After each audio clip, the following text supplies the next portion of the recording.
What's up, Hoop Reporters? It's your boy Manny here, and welcome to another edition of the Hoop Report, the NAI Women's Basketball Podcast, Episode 12, Part 8 of our conference previews for the 2025-26 season. Crazy to think we are on the home stretch. There's 3 previews left, and we are so excited to get into it. We're going to be doing the Chicagoland and the CAC for this episode. Another tag team, another complete organization episode, as we're going to be starting with Coach Caleb. Coach, thank you so much for coming back on and helping us preview a conference that you know very well, very, very good, like the back of your hand, and I'm excited to really pick your brain about it. You know, we talked a little bit about this conference before we really started recording, and one of the things that we talked about was, you know, what name are we going to give this conference? Even though Lex isn't here, we're still going to continue the tradition of making sure that we name all these conferences, and I know you said you were kind of expecting it, and so I'm curious to see what you thought about and what's going to come to mind. But I will say I'm excited for this conference from the sense of the balancedness that I saw, the fact that there's a lot of teams that check a lot of different boxes, so to speak. But talk to me about it right now before we recap the last season and talk about all the storylines and all that stuff we're gonna touch on today. What name would you give this Chicago Collegiate Athletic Conference with one, maybe a couple words to sum it all up? Yeah, I think you kind of nailed it initially with like the all around the balance. Kind of we were talking offline. I think that's actually pretty good because there is a lot of parity at the top of the conference. So, but the teams, the styles of play are so different. Like obviously, Governor State's one of the best defensive teams in the country. Us and St. Francis are both high offensive teams, high firepower teams. Holy Cross, South Bend, St. Next kind of defensive team. So there's kind of a good balance of like some good offense, some good defense. There's not really a standout thing that comes to my mind, even being a part of the league for a while. But I think the league of balance, league of or something along those lines, I think checks off the boxes for me, honestly. I think that perfectly sums up, like I said, everything that I saw from the notes. Obviously, these notes were done with some stats and all that kind of stuff like we always do. You know, the housekeeping rules, you know, we don't know everything. Now, for this one time, I'm going to say we may know everything. We may know everything. Obviously, Coach being a part of the conference and having a lot of the inside scoop. So I'm very happy to say, very confident in saying this might be the most on par when it comes to all the stuff that we've talked. We've already talked about some things that I can't wait to get into. But before we do, we gotta always do the recap of last year and how everything went. So the Chicagoland Collegiate Athletic Conference standings from last year, like Coach mentioned, Governor State was the number 1 seed, Olivet Nazarene, St. Francis, Indiana Northwest, St. Xavier, Indiana South Bend, and Holy Cross, as well as Viterbro. They were the conference tournament teams. St. Ambrose, Judson, Trinity, and Coleman were outside looking in. Then you see the teams that made the national tournament there, the top 5, in the conference. Yeah. Great job by those teams. Then we head over to recap of the postseason stuff. Give a round of applause to the regular season champions, the conference tournament champions, your all-conference first team, second team, and honorable mentions, as well as the all-freshman team down there, and your postseason award winners, player of the year, DPOY, newcomer of the year, freshman of the year, and coach of the year. Coach, we get right into the questions. First question is going to be, who is the biggest threat to take the number 1 from the top 4? Because we do think there might be a little bit of a shakeup in those top 4. Who has the best returning group from the middle of the pack, 5 through 8? And then who are you giving the title of sleeping giant? And we'll define what I mean by sleeping giant in the bottom 9 teams. And, of course, our way too early tiers predictions. Question 1, Coach. Yeah. Governor State. Yeah, I think, I mean, just starting off with Governor State, I mean, they had an unbelievable year last year. So, I mean, shout out T-Mac. She's a great coach. She's been there, I think, 7, 8 years, as long as I've been at Olivet, and has kind of built the program from the ground up. I mean, they were a bottom team in the conference when I got here, and she's developed a winning culture, and they had an unbelievable season, make it to the Elite Eight. I was really happy for them, was cheering them along. To beat Dakota State at their place was awesome. To beat number 1 seed Campbellsville was awesome. So, shout out to those guys. But yeah, they're losing a lot, right? They're losing a lot. Their best 3 players are gone. Tabby was a 6-year senior. I mean, I'm very thankful as a coach to not to scout against her because she was a problem. And then the other 2 of their players, both are using their extra years at Division I schools. One in the MAC, one in at Indiana State. So like their top level talent was really, really top level. So I think they're going to be really good. The TMAC always reloads. They're a high transfer team, so she'll bring in some talent. But I guess to answer the question, that was long-winded. There's kind of two teams that I'm kind of looking at. Not necessarily, one's kind of towards the top, one's towards the middle, but I really like St. Francis. I think they're a really good team. I think Coach McGinty's been there for a while. They return a lot of talent, a lot of production. They're basically their top 3 or 4 players are all back. And I think they're kind of lined up to be a really, really good team this year. I think South Bend, IU South Bend returns a lot of talent. They won back-to-back titles a couple years ago, 2-3 years ago. I think they have the tools to kind of get back into that top mix of the conference as well. So those are kind of two teams I'm looking at right now as potential sleepers.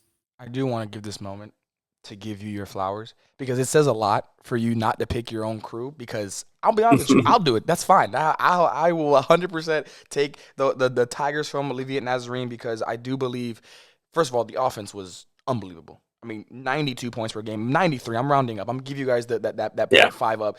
That's a hard thing to do, and even in this day and age of basketball, where the speed is so up and down, and you're shooting a lot of threes and all that kind of stuff, that doesn't mean you're gonna be able to get 90 points on a consistent basis. So I definitely think you have to 100% give the Tigers, I feel like, the nod just because of that offense. I know I'm sure you guys have been talking about what you want to improve on all facets of the game. But that offense, I just can't overlook it. I can't overlook it. It was number 2 in the conference last year for a reason, and the only reason it was number 1 was because, like you mentioned, Governor State had some elite talent throughout their entire roster. Their defensive ability was definitely an impressive thing. I do think, and you kind of touched on it, I don't think they're going to have a nose dive off a cliff. They're not going to do that. Definitely not. I know they're only returning about 4 or so underclassmen from last year's team, so it's going to be a fairly new team. And again, that can go either way. We always talk about 50-50. We don't really know, so we're going to kind of project with those kind of things. A player that I do want to harp on for Governor State before we talk about the other 3 teams a little more in depth. Sincere McDaniel, I hope I'm saying that right. 2nd-team all-conference member. 23 double-figure scoring games, 24 5-plus rebound games, 10-plus rebound games 2 times. She had 4 20 balls. She's clearly going to be someone that, from a stat perspective and from a leadership, a junior going into her senior year, she's going to be leaned on heavily for this new group that's coming in because they're going to be losing a lot of upperclassmen and not necessarily having a lot of them to kind of overtake for that. But you mentioned this team was one of the best, a 9-game winning streak going into the NAIA tournament. First appearance in a few seasons, I want to say, something along those lines. They went 2 years ago, and then they went to the national tournament last year. So back-to-back years, the national tournament. And then obviously, if I'm reading this correctly, they had a record in wins last year at 29. So they had a lot of 29. really, Great really season. good stats for them. I think, and you can kind of harp on this too. I've asked Lex this before, and I'd love to take a coach's perspective on it. When you have a new team, is it harder to continue the offense that you had or continue the defense that you had? Because I do think the offense, you can change it. Every year I know there's some coaches out there that kind of, they literally will change depending on what they have that year. If you recruited a little more athletically, maybe you play a different style. If you recruited slower, you can play a different style. But defense, I feel like that's going to be hard to do because it's really not a one-size-fits-all, but it is harder to change your defense on a year-to-year basis. So do you think it's going to be harder for the offense for the Jaguars or the defense to keep it going where it was last year? I think this one's pretty easy. I think every team in our conference is going to understand where I'm going. But their defense, their defense is elite. TMAC is a great defensive coach, defensive mind. The way she has their players get after it, they are one of the hardest teams to score on. And it's the reason why they went on the run. Obviously, they have some top-level talent offensively to score 20, 30 points in some of those big games. But they are so athletic. They're so physical. And you can't prepare and scout for that level of physicality and athleticism with your own team at times. They just present such a challenge. And I know no matter who they bring in, she's gonna harp on that defense. That's kind of where their culture was built on. Even when they struggled, they always had a good defense. They paired up some offense the last few years. I think the defense is going to be awesome again. I'm just interested to see, kind of like you said, Sincere, kind of who they have. They have some freshmen who played a lot of minutes, but I know they're going to bring a lot of transfers. I think the offense is going to dip a little bit, but we'll just see kind of who they bring in this year. No, for sure. And we look at their schedule real quick. Olivet Nazarene to open up the season on Halloween. It's going to be a great test for them early on. Then you've got Aquinas. You've got Holy Cross as their first conference game in November, and then they have St. Francis. Then you've also got Rio Grande on here, Shawnee State. So they've got a great kind of collection of Rio Grande's very good. conference games early on. So I think they're going to be tested early. And then you can't forget this Freed Hardman game on December 30th. I think that's going to be a marquee They played him last year. I think it's going to be a great one. Like you mentioned, a rematch from last year. So this team, Lex likes to look at schedules and use it as kind of a measuring stick, because a lot of coaches, maybe your conference schedule is built in, a few years in advance, depending on how your conference does it. Yeah. But the non-conference things, those go to year to year. So if you're going out and you're scheduling Freed Hardman again, you're scheduling Rio Grande again, it's because you expect that's going to be a great test for your team and something that you can win. No coach is going to go out there to schedule a game they don't believe they can win. They don't believe they have the talent to at least compete with. So I'm very excited to see what group this Governor State team has. We're going to talk about your crew here. We're going to talk about the Tigers. Again, the 9th seed last year in the tournament. You guys did a great job at just having such a great foundation. First appearance in 2022, so I want to give you your flowers for that. 16th all-time. Y'all are my favorite for the number 1 seed. And a big reason is, and I've talked about it before, yes, St. Francis does also have a good returning group, but I give the nod to you all because not only do you have a great returning group, you also have continuity from last year already being the number 2 seed. Olivia Dirksey, I hope I'm saying that right. Yeah, Dirksey. All right, we're gonna be doing a lot of these throughout this episode. Yeah, you're good. All right, so Brooklyn Marshall, you got Haiti Hagdon, Persily Michael, Kaylee Breeden, Presley, Kaylee Breeden, and then Lindsay Nell. You checked everything. We got seniors, juniors, sophomores, people stepping up in the big roles. I'll let you talk about the players that I mentioned. What excites you the most from this returning group? You've got a great core. You've got a good foundation built. What excites you the most going to this season and in a season that I believe you all are the favorites to get the number 1 seed in September when we're talking about it right now? Yeah. Well, I appreciate that. I think, I think we're pretty high on our team too. I'm excited about the returners we have. Yeah, Dirks was awesome last year. By far her best season. She's had one of the better shooters in the conference, really good athlete. And we play a lot of players. I'm not sure if you're familiar with how we play, but we play fast, we press, we get after it. And so we do play a lot of players. So I think one thing that I love about our system is because we play a lot of players, a lot of freshmen get in, a lot of sophomores get in. So we have a lot of returning talent almost every year. But this year, I'm just excited about the top level talent we'll have back. B. Marsh as our post. Brooklyn had a great year. I think Presley is going to have a really good junior season. Hattie's going to step into it. And I think some of our sophomores, you can mention Lindsay and Kaylee, are kind of some of the best kept secrets in the conference. I think they're really talented players. We think we're expecting some high expectations from them. They're holding themselves to a high standard in preseason.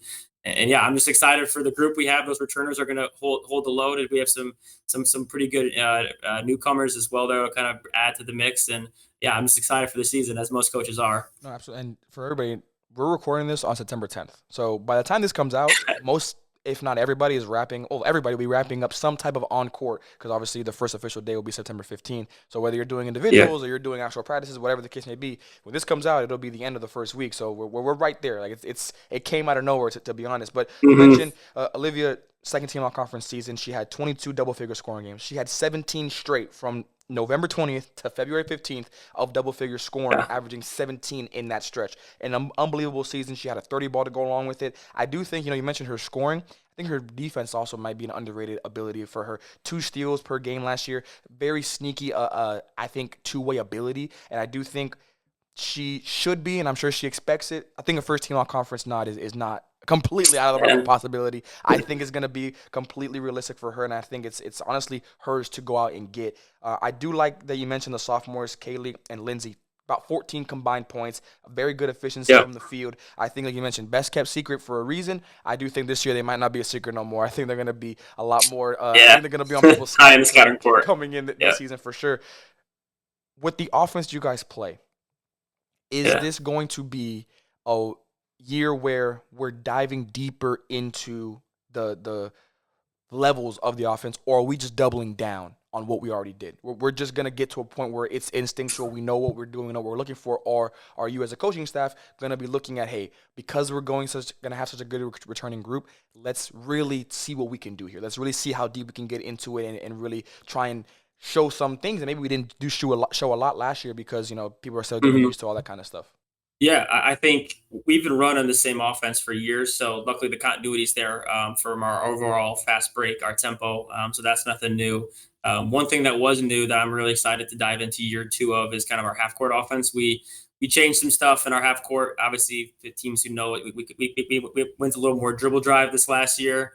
I think definitely helped give us better efficiency in the half court. That was one thing that I kind of harped on the offense a lot this year and kind of took pride in that. And I definitely wanted to make sure we were better in the half court this year because again, we score a lot of points, but we're not always the most efficient team because we just play a lot of possessions. So teams, we just play 100 possessions a game. You're obviously going to score 90 points a lot of times. So I wanted to be a little more efficient in the half court when we did play the elite half court teams like Governor State, like St. Francis, like St. X, and so. I'm excited to see our players kind of dive into year two with a lot more confidence, comfortability. The team that we kind of borrowed or maybe stole some of the offensive stuff from the coaches who always said year 2 and 3 is a lot better in terms of efficiency. So we're excited for that change, and I think it's gonna be a lot better going into year two for us.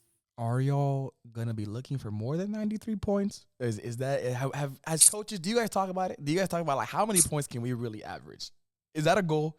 I mean, yeah, I mean we Coach Lauren's been doing this system for years, and we actually have the NAI record for most points per game I in a believe it. season with like 115 Okay, way that's back when. wow, It wow. was unbelievable. So How? like they were going true Grinnell system, but I mean we don't necessarily have goals.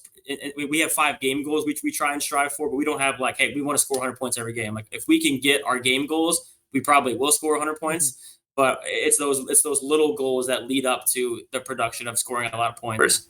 No, for sure. I completely 115 is wow. I was not ready for that number. I'll Yeah, let it you. was insane. I'll let you take over. I know you want to talk a little bit about your schedule. I do think it's one of the better schedules in the conference for sure. So let the people at home know just kind of some key marquee or key games that you're looking at, whether they're maybe big names or maybe underrated matchups. I think will definitely help you and the team and as well Mhm. as the resume once that time does come in the year. I mean, I think we start off the season. We're hosting a conference, a little mini tournament over the weekends. We got Mount Vernon, Nazarene, and St. Mary's of the Woods. So both teams were good teams last year, but have new coaches. So I'm interested to see how that is going to look. Kind of going into our first 2 games with brand new teams. We play St. Francis of Indiana, who was in the Crossroads League. We played them at their place last year. We competed really hard. We had the lead at halftime. We were one of the few teams in the country season to be beating them at halftime, but their talent took over. So they'll probably be a top 10 team that we get to host this year. So I'm super excited about that one. And then our Arizona trip this year, we're going to Arizona Christian, who was again national tournament team. I think they were a 12 seed. So we got to play them. They're a really good team. I respect Rusty a lot. He's been gracious enough to host us. We played them a couple of times over the last few years, and then we play Rocky Mountain, who also made the national tournament last year. So some big games, and obviously some of our rivals in the conference play were definitely circled as well. No, absolutely. That was a lot of again resume building as well as tournament level teams that you guys are going to be able to be Yeah, tested with early. And I think that's the biggest thing. I yeah. think the early tests are what build the late success for conference and beyond that. So I'm very excited to watch your Tigers go out there and again. Completely unbiased coverage. No worry about it. If coach isn't doing what I think he should be doing, I'm gonna come on here and be like, Coach, you gotta do better. But if he is, y'all Hey, already come on. know, y'all already know I'm be going crazy. So don't even worry about that. Let me know. Well, we're gonna move over now to St. Francis, the team Yeah. that you think is gonna be up there as well for the number 1 seed. A seed last year in the tournament. They made it to the second round of the NAIA National Tournament. The first time since Mhm. 21-22 that they made it to that point in the year. I think they're a serious threat. Obviously I'm going with your Tigers, but these Saints, they have just as much returning back. They've got a great talent pool returning back. What Mhm. not concerns you, but what really is different about this St. Francis team from everybody else in the conference? What is it that every time you see the Yeah. Saints coming on that schedule, you're telling the team and as a coaching staff, you're like, look, we got to focus on this, or we got to really harp on this because this is what their bread and butter is for a full 40 Yeah. minutes. I think you got to start with their. I think they have the best dynamic duo in the conference with Takara Harrison and Leilani Harris.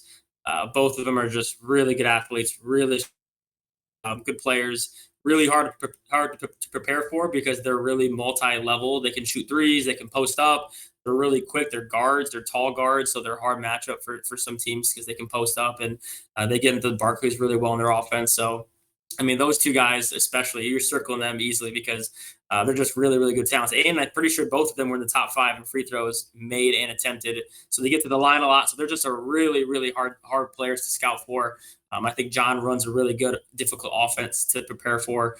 Their point guard's really good. Lorelei Thormeyer, she's a really talented player who kind of gets the ball to those wings, and she can shoot the three at a pretty high clip as well. So, I mean, those three are really troublesome. I think they got better defensively. They kind of have a token 1-3-1 zone that he throws out every once in a while that is kind of annoying at times, but they're just overall well coached, and those three, but mainly those top two, the dynamic duo of those two, are definitely a trouble for every team in our conference. No, absolutely. Harrison, both of them second team all conference members. For Harris, she had a career high 31 in the NAIA opening round. So I mean, to be able to elevate your game when your team needed it the most is obviously an impressive thing. And then individually, they both had multiple double-figure scoring games, multiple 20-point games. And you mentioned the free throws, both of them 80% and above from the free throw line. So not only are they getting there, they're cashing out when they get their opportunities. Yeah. I do think that it was great for you to mention Thormeyer, because you mentioned the assists. She averaged 3 for the season, but she had 7 games worth 5 or more. So again, there were moments where she was really arguably the playmaker and the floor general out there for her. I also do want to shout out Simone Harrell, all freshman team member. Yeah, very good. An assist and 2 steals on about 40% shooting. I think she's gonna possibly have a really big year this year in her sophomore season. 9 returning players. I do think when we talk about the top of this conference, at least for this coming year, it may come down to just who is more comfortable playing with each other than the other person. You have so many teams that are returning pretty much a rotation.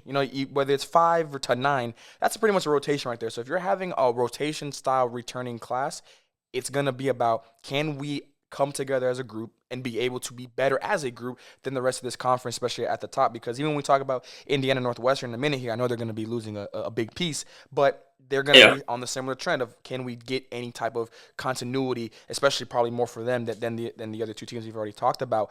For this St. Francis team, is there something you're looking at, though, that could take them to that next level? What is it that you feel they not necessarily have struggled with even last year, but just something that if they were to add or they were to get better at, you'd really think like, okay, not only is this team going to be a problem in this conference, they may make a run at it, maybe Sweet 16, Elite 8 type of run coming next year, because again, with the returning group that they have the ability to go a little bit deeper into their offense and stuff like that.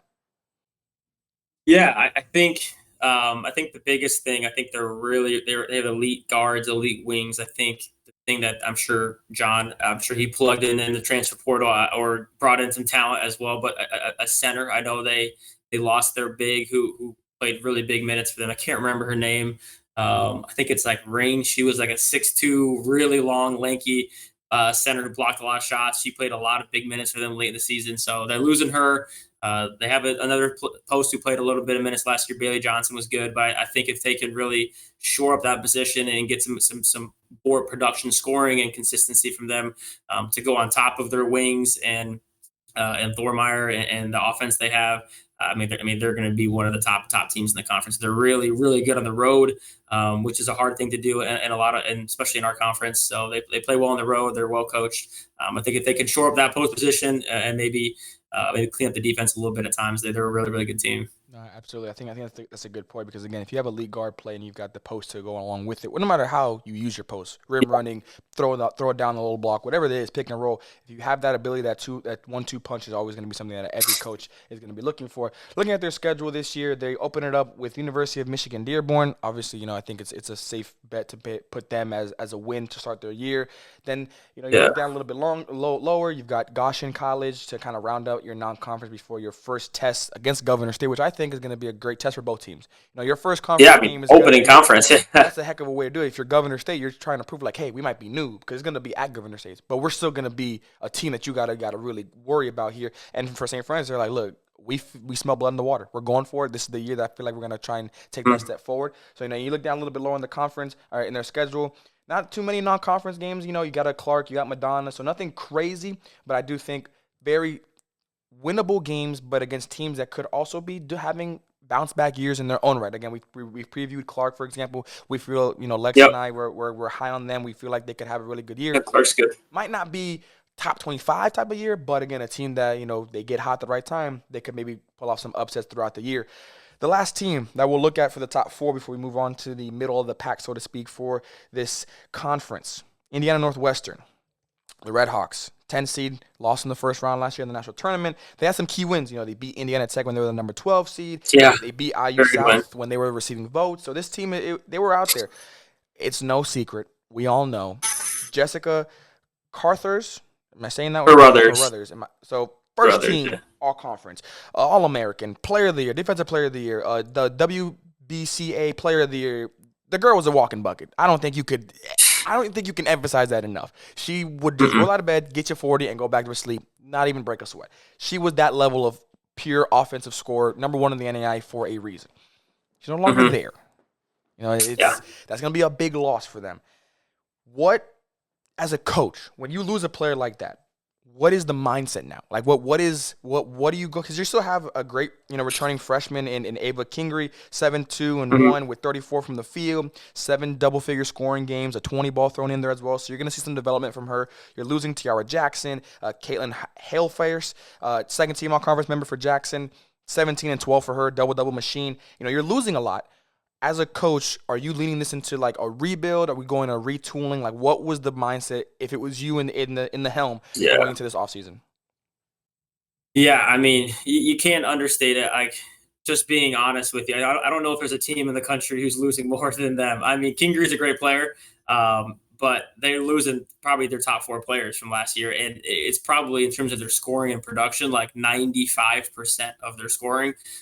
And I think 80 of that 95 came from two players, Jackson and Carruthers. So this is the team that I am like fascinated to see. I haven't seen them post a roster yet, so I have no idea what they look like this year. I can't imagine they're going to just go true rebuild. I mean, just knowing how the IU affiliate schools work, I'm sure she's going to go out and try and get some transfers. I mean, it would be a very easy sell as a coach to be like, hey, we lost our whole team. Like, if you're a point guard, if you're a post, like there's going to be minutes to be had. Like, you can come in and be our best player right away because they lost some talent. So I think they're going to bring in some good players. Like I said, I don't know who that is. I haven't seen the roster yet. But I'm just interested to see. And it's also year 2 for a young head coach as well. So Nikki was a great coach, great first year, had a really talented roster. So this would be kind of a good test for her to see, what she's made of and how she can kind of develop and further the culture with a brand new look roster. So that wasn't a great answer, but there's just so much unknowns to be. And I think she's probably going to go out and get some talent to hopefully not necessarily rebuild, but just hopefully continue on the path where they were last year. And again, Blex and I, there's always at least 1, maybe 2 teams per conference where you don't know. You literally just don't know what's going on because, and like you said, the roster's not out yet. The schedule is not even out yet. This is literally my recruiting class team this year. If they bring in good enough, I think, realistically speaking, if I was a Red Hawks fan, I don't think, the ceiling is a 4 seed. Like, I don't see them being in the top 3 this year. It's way too hard to crack that. I think Governor State would probably be where I cap it. I do think Governor State, you all, and St. Francis are the top 3. Whatever order you want to pick them, that's up to you guys, obviously. But I think that's the solidified top 3. If Northwestern can get to a 4 seed again, I think that's a successful season. I think that's a great year because I'm pretty sure the way you guys do your conference tournament is top 4 would if you're a 4 seed, you probably host a quarterfinal, play-in, however. Yeah, 4 or 5, yeah. So you get to host a playoff game, and that's something that a lot of schools would love to have, even for one game. Mm-hmm. So I do think that's going to be there. That's the ceiling. Realistically, probably still a playoff team. I could see them being a bottom 4 playoff team next year. I think they could be able to maybe get hot, find some lightning in a bottle, so to speak, and get into the postseason. But I think that's the realistic goal. I don't know if I'm not going to go out on the limb and say they're going to miss the playoffs altogether because dropping four spots is a lot. And in a conference where there is something looming on the outside 4, those bottom 9 teams that we're going to talk about later, there's something there. Mm-hmm. I don't really know what it is, but there's something there when I was looking at the stats. I don't think that they're going to be able to figure it out in next year, and I think Red Hawks can stay in the postseason hunt for sure. But to kind of recap and summarize the question, Coach, you're going with, you said St. Francis. You believe that they're going to be the ones that maybe get that number 1 seed, again, today in the preseason. Yeah. I'm going to go with the Tigers, though. I'm rocking with them. Coach is going to be humble. I respect it. Great man. But I have no shame. No shame in saying I'm rocking with Coach and his crew out there. We're going to head over now to question 2. Question 2 for this conference. who has the best returning group from that middle of the pack, that 5 through 8? So we're talking about St. Xavier, we're talking about Indiana South Bend, we're talking about Holy Cross and Viterbro. I actually want to start with Viterbro just because they might be the quickest preview, not from the unknown, aside from we don't really know who their coach is. Now, their schedule is out. Their roster, I don't believe, is out, but the fact that I don't think the roster's out either. the fact that you have your schedule out kind of feels like there's someone there. Maybe they just haven't announced it yet, and I know schools tend to do that sometimes.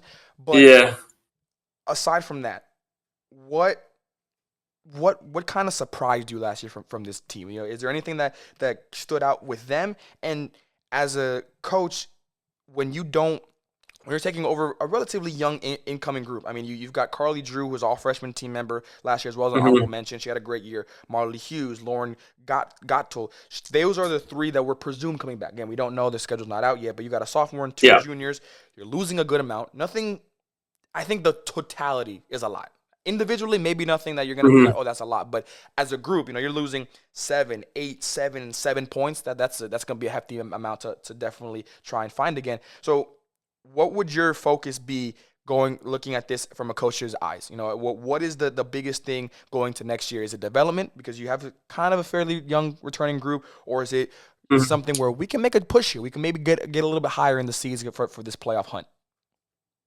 Yeah, I think with Viterbro, I think they had a pretty good year last year. I think not a lot of our teams in our conference didn't know what to expect with them because they were a competitive team, but they were always kind of 500 in the North Star, and so. I think they were really well coached defensively. They're one of the top defensive teams in the conference.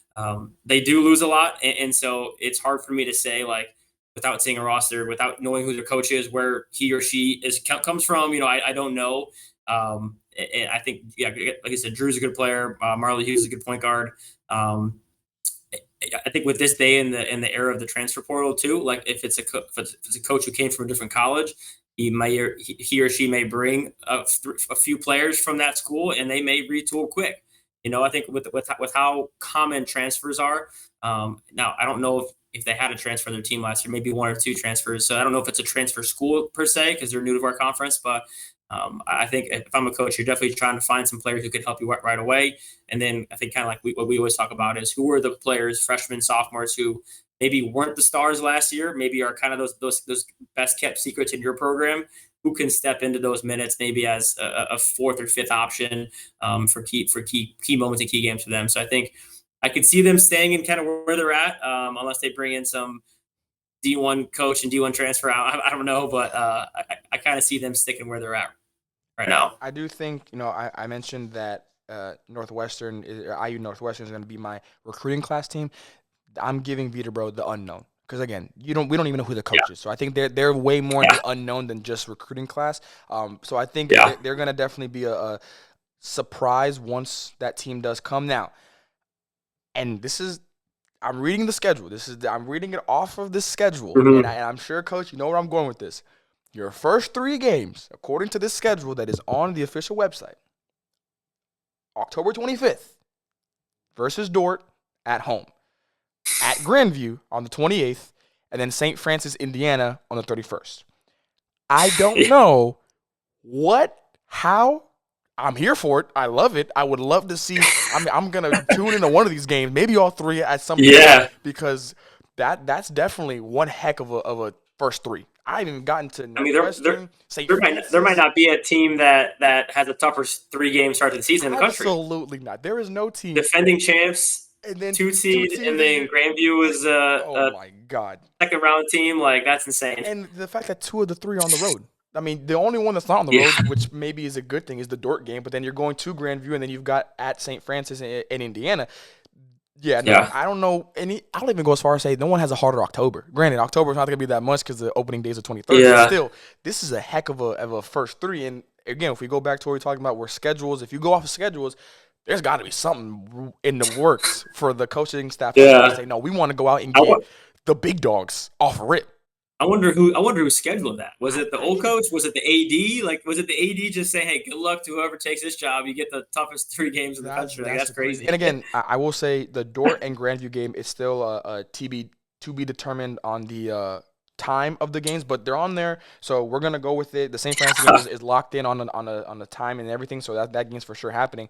Even the Northwestern game is got a to be determined type of thing on there. But then we look at the conference; they're starting with St. Francis, Judson, and then St. Ambrose as well as Governor State. So they're gonna be, and this kind of makes the conference the non-conference schedule a little more understanding, because aside from those 4 games, it's pretty much all conference games on their schedule. So maybe they're kind of banking on, look, this is going to be our 4. This is going to be a 4 for the year, and then we'll focus on our conference. But yeah, so they're going to be definitely the unknown team. It's just because we really don't even know who's in control right now. Someone out there is in control, and we know that, but we just don't know who it is. And like you said, it does going to be determined on what the background on that kind of stuff is for whoever takes over that job. St. Xavier, going to number 5 now. The Cougars. Yeah. 14 seed last year. Do you think 14 was low, or do you think they could have been a little bit higher? Is it understandable? No, I think that was pretty good. I was honestly, I wasn't necessarily surprised, but I think they were one of the last teams in the tournament, to be honest. Like they were right on the bubble, so I think that they were thrilled to make it, and they gave Marion one heck of a game. Took them to overtime, and Marion's obviously a powerhouse with Crossroads League. Yes, I talked about them already, so that was a good showing from them as a bubble team. But yeah, I think that was a fair seeding for sure. Is there, because obviously St. Xavier is the last team that made the national tournament, so I'll take this moment to talk about it. Is there any team from last year's tournament, in their seeding, that you thought higher, lower, perfect seeding? Again, to recap for the people at home, St. Xavier, the 14 seed, IU Northwestern, the 10 seed, St. Francis was the 8 seed, then you all, I believe, were the 9th seed, 9, yeah. And then Governor State, the 5th seed. Is there any of those seeds you're like, wow, that was unexpected, that was kind of where we thought they were going to be, or anything along those lines?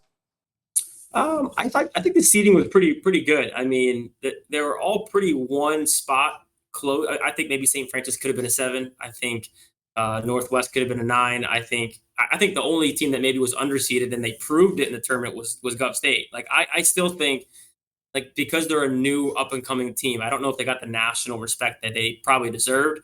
They probably could have been a 3 seed. Now, I think they only had like 4 or 5 losses on the season going into the tournament, so they probably could have been a 3 or 4 seed, and they showed it. I mean, they proved it. They went on that Elite 8 run, had a great season. So maybe they were the one team that was maybe underseeded, but other than that, it was pretty accurate, I think. And I mean, to on that point, to harp on it, they were the team that kind of was the reason the number 1 seeds all didn't go that far. Obviously, beating Campbellsville, who was their number 1 seed in their quarter. So it kind of goes to show this team maybe is going to get a lot more recognition this year. I wouldn't even be surprised if they maybe don't.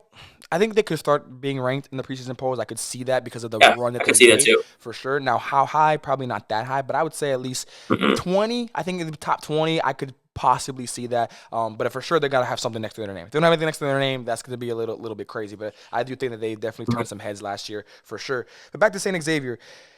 I don't think this team has necessarily a great returning group in the sense of compared to the other teams in the middle of the pack. They do have Veronica Bafia, all freshman team. Bafia, 10 double-figure scoring games, 10 5-plus scoring, 10 5-plus rebound games as well, 10 rebound game as well. She was very good in her freshman year. I think she's going to be primed for a big leap. I think she might be one of my freshmen I'm definitely looking at. I think she could cross 10 points per game easily. She'd probably get closer to maybe close to a double-double, not like 9 or 8, but maybe 6 rebounds a game. I think it's completely in the realm of possibility. And then Jaden Green, second-team all-conference member, 16 double-figure scoring games, 420 points, one 30-point game, 12, 3, 2 assists.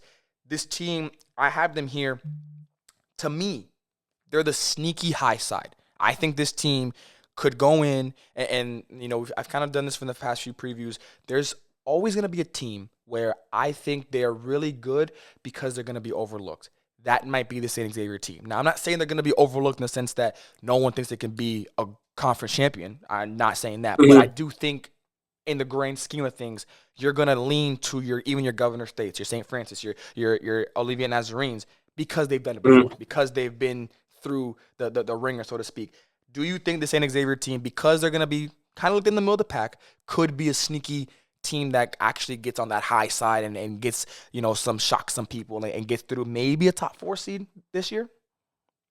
Yeah, I do think so. Yeah, because I honestly think kind of how you explained and described that, like for them for this upcoming year, that's kind of how they were this last year. I think they had a good season the year before, but they had a slow start. Teams kind of overlooked them, and then they got hot. And January and February, they cranked out 5-6 straight wins, and they went from like kind of a non-contender for the national tournament to a bubble team very quickly because they took down IU Northwest. I'm pretty sure they beat St. Francis. They had some really high quality wins against South Bend. Like they got hot.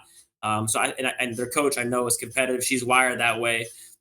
So I can see them definitely doing that again. They're going to come in with a chip on their shoulder. I know they probably won't get the respect that they hopefully want because they're losing a ton. And it's just like, that's just kind of the nature of it. You talk about, returning talent. I think I love the veteran continuity of some teams, but they don't necessarily have that. I think Jaden Green's a good talent. I think Veronica Bafi is really good.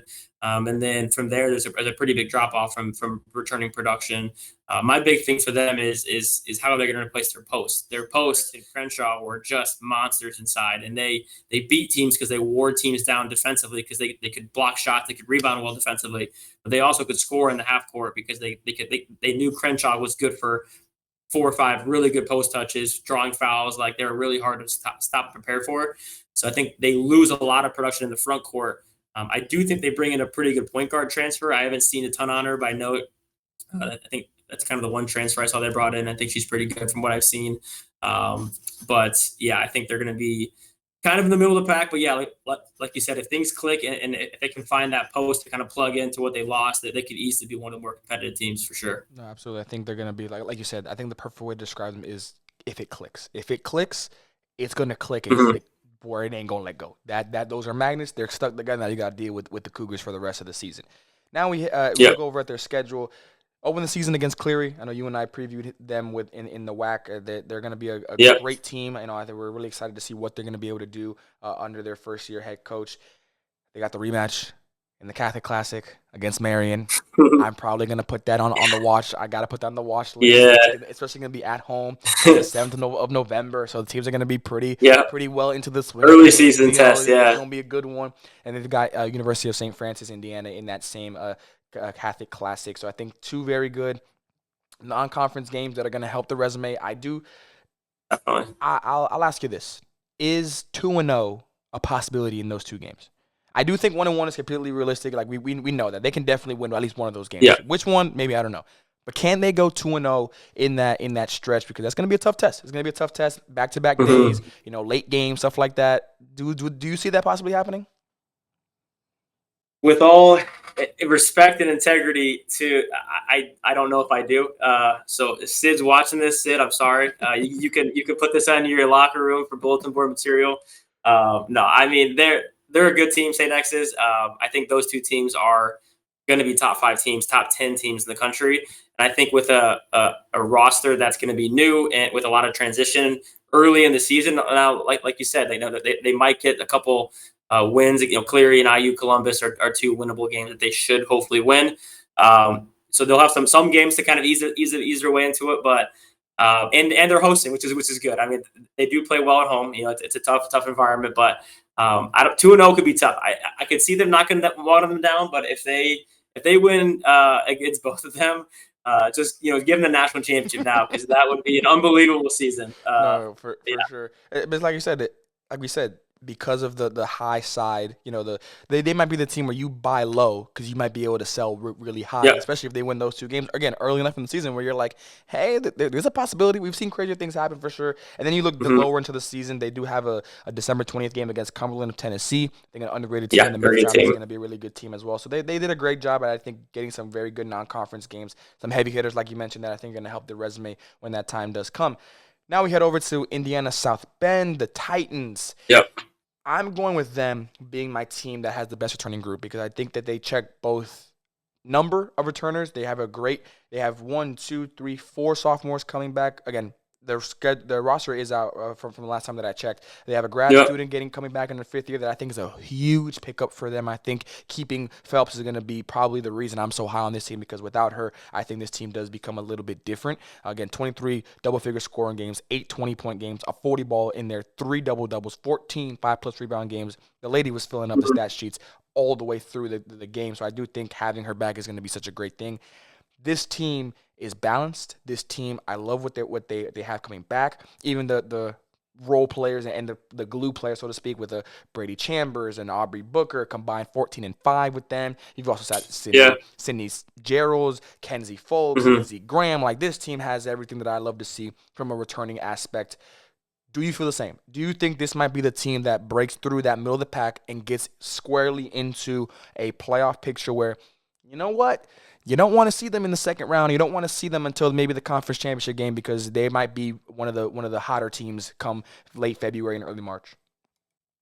Yeah, 100%. I mean, this is probably a spoiler for later on in the podcast, but definitely one of my teams who is a contender for sure. I think they check off so many boxes, like you said. First and foremost, they have the top veteran coach in the conference, Steve Bruce. He's been there for, I think, 20 plus years. He's a winner. He's been proven. He has a culture in place. Like, they check that box. They have a lot of returning production. They have some top level talent. Timothy Phelps is one of the best players in the conference. Really hard to prepare for with her size, her ability to shoot, her ability to post and play in the perimeter. She's a really hard player to prepare for. And then, like you said, they have a ton of talented freshmen who, the reason they took a step back last year was because they just had to rely so heavily on those freshmen, and it's hard in a good competitive conference to do that. But with all those guys having that experience coming back, I mean, Keely Hudson was another one you didn't even mention that. I think she was averaged like 10 points a game last year, who I think could step into like a 12, 13 points per game kind of player. So they lose a lot. I know Jazz Watts was a good player for them. They lose some defensive toughness, some leadership they had. But I think with the returning production they have, the top level talent, the coaching, they play a really physical, aggressive style defensively. That's tough to prepare for as well. I think they're going to be a shoe-in to be a top 4 team, I think. Absolutely. And you got 5 newcomers: Olivia Elmore at transfer, Lindsay Arcila, Ava Grant, and Andrea Benfield, all freshmen. So again, a balanced group to go along with a roster that's broken down into 3 freshmen, 6 sophomores, 4 juniors, and then the 1 grad. So again, balanced all around. I think this team is going to be able to, if they can find their roles early, this team can definitely get hot and stay hot throughout the rest of the season. Absolutely.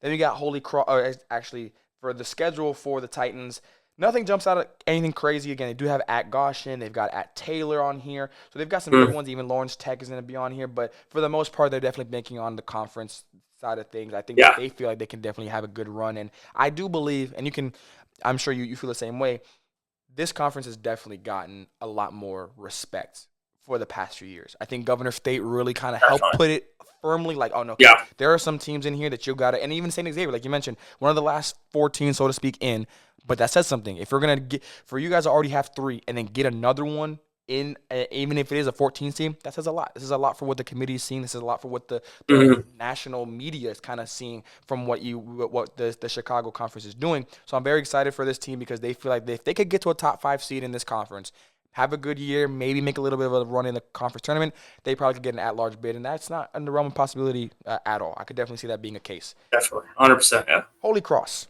the Saints, they're losing a lot too. They are losing Grace Adams, first-team all-conference member; Jordan Smith, second-team all-conference member; Kaylin Hemmel, honorable mention; 9 for Kaylin, 10, 11 for Jordan, and then almost 20 for Grace to go along with 10 rebounds as well. What is the upside for this Saints team?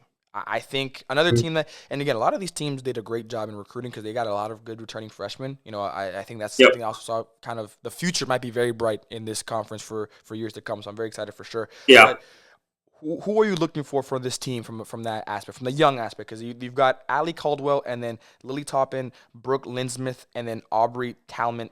Aubrey is a senior, but the other 2 are juniors, and then sophomore for Allie. Who are you looking at to be maybe a step into that role that Grace and Jordan and the crew left, so to speak, as they walk out into their rest of their lives? Yeah, I mean, before we dive into their current players, I mean, just would shout out those seniors that had really good players. I mean, Grace and Jordan specifically were like 2 of the goats of their program. I think Grace was all-time leading scorer, all-time leading rebounder, and I'm pretty confident that Jordan was all-time leading assist, all-time leading steal. So those between, and I'm sure Grace was probably blocks too. So I think between those 2, seriously, no, between those 2, they're like the best players in their program history. They're just iconic legends for them. So it's going to be tough to lose, obviously, the on-court production, but just like the legacy of the culture that they're losing.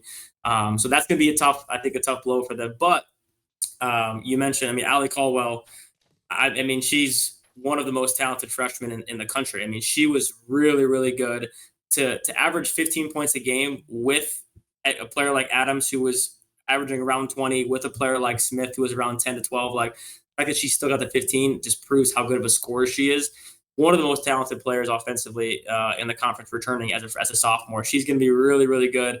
I expect her to be the focal point of the scouting reports now, the focal point of their offense. I could easily see her scoring 20 points a game. Someone you didn't mention that I think is a sleeper that most coaches in the conference may have forgot about towards the second semester because she didn't play. But Labria Austin, she was a freshman for them as well. The first, I believe, 20 games, maybe 15 games, she averaged like 9 on ridiculous efficiencies. I don't have the stats in front of me right now, but she was like 50, 40, 84. Like, she was crazy for a freshman. And she's also a really tall, long, athletic guard that like can score and defend and just like is like a really good natural talent. So like those two as sophomores are going to be their bell cows. I saw they brought in 2 transfers to kind of replace the point guard and post that they lost.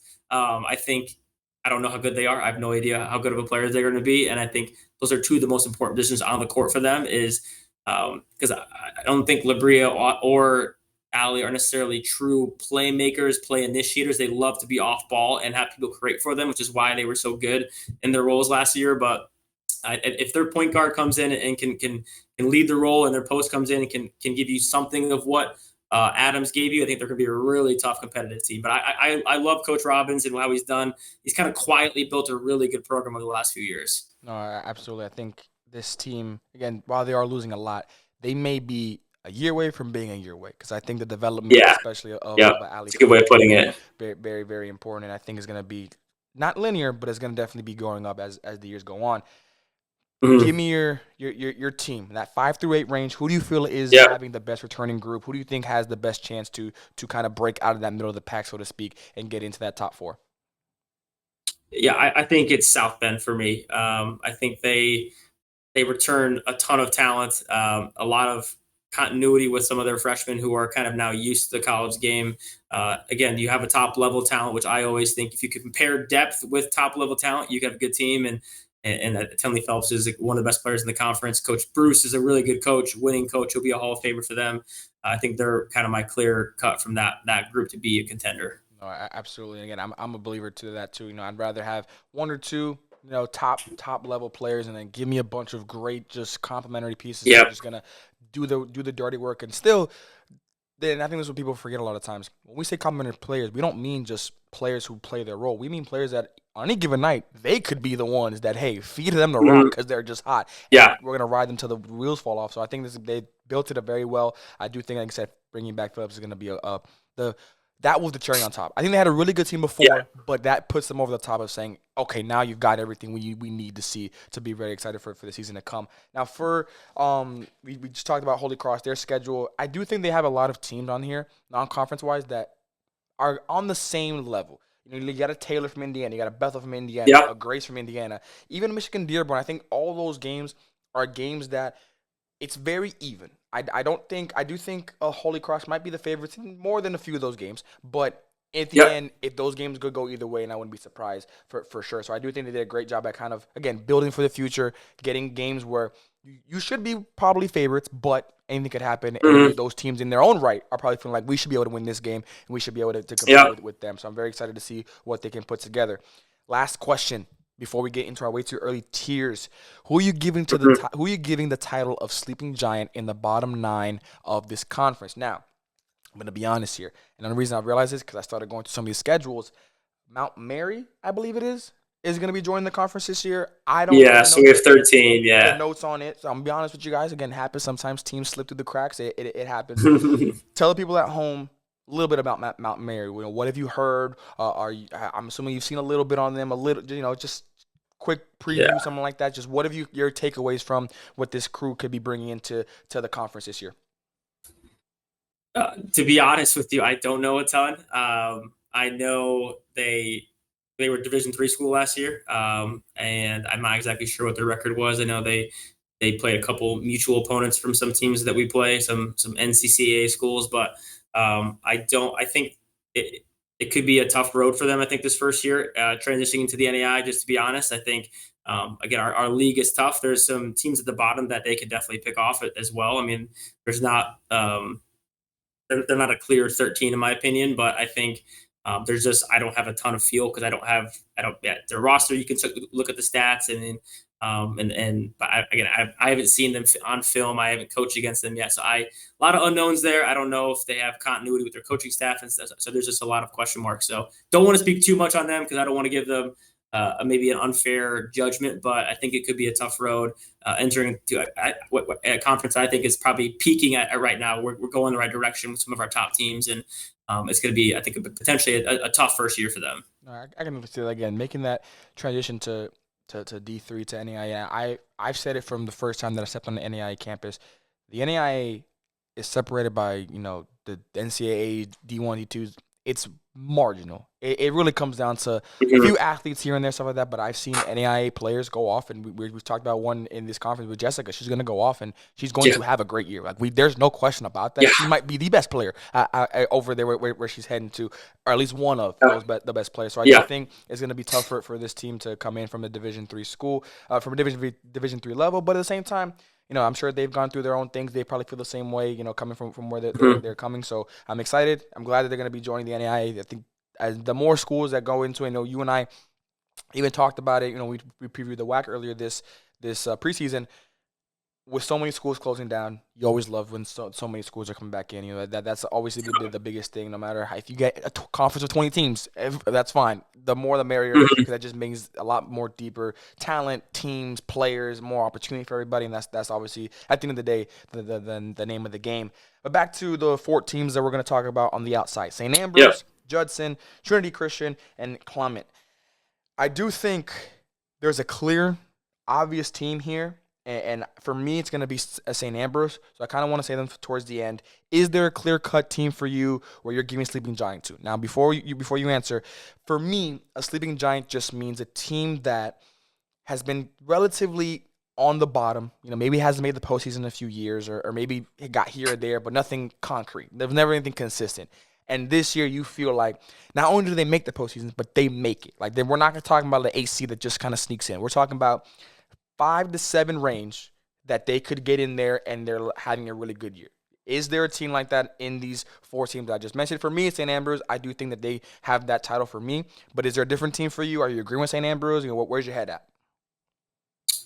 Yeah, I think it's pretty clearly St. Ambrose. I think the thing with our conference, I think the top 9 are kind of a league of their own, and then I think the bottom 3, just over the last couple of years, have struggled to compete with the top teams. And I think Ambrose has had they've had a winning culture prior. I mean, my first couple of years, they were 18, 19, 20 wins. They had, I think, a 25 win season one year. Like they were a winning team, changing coaching staff, changed rosters a couple years ago.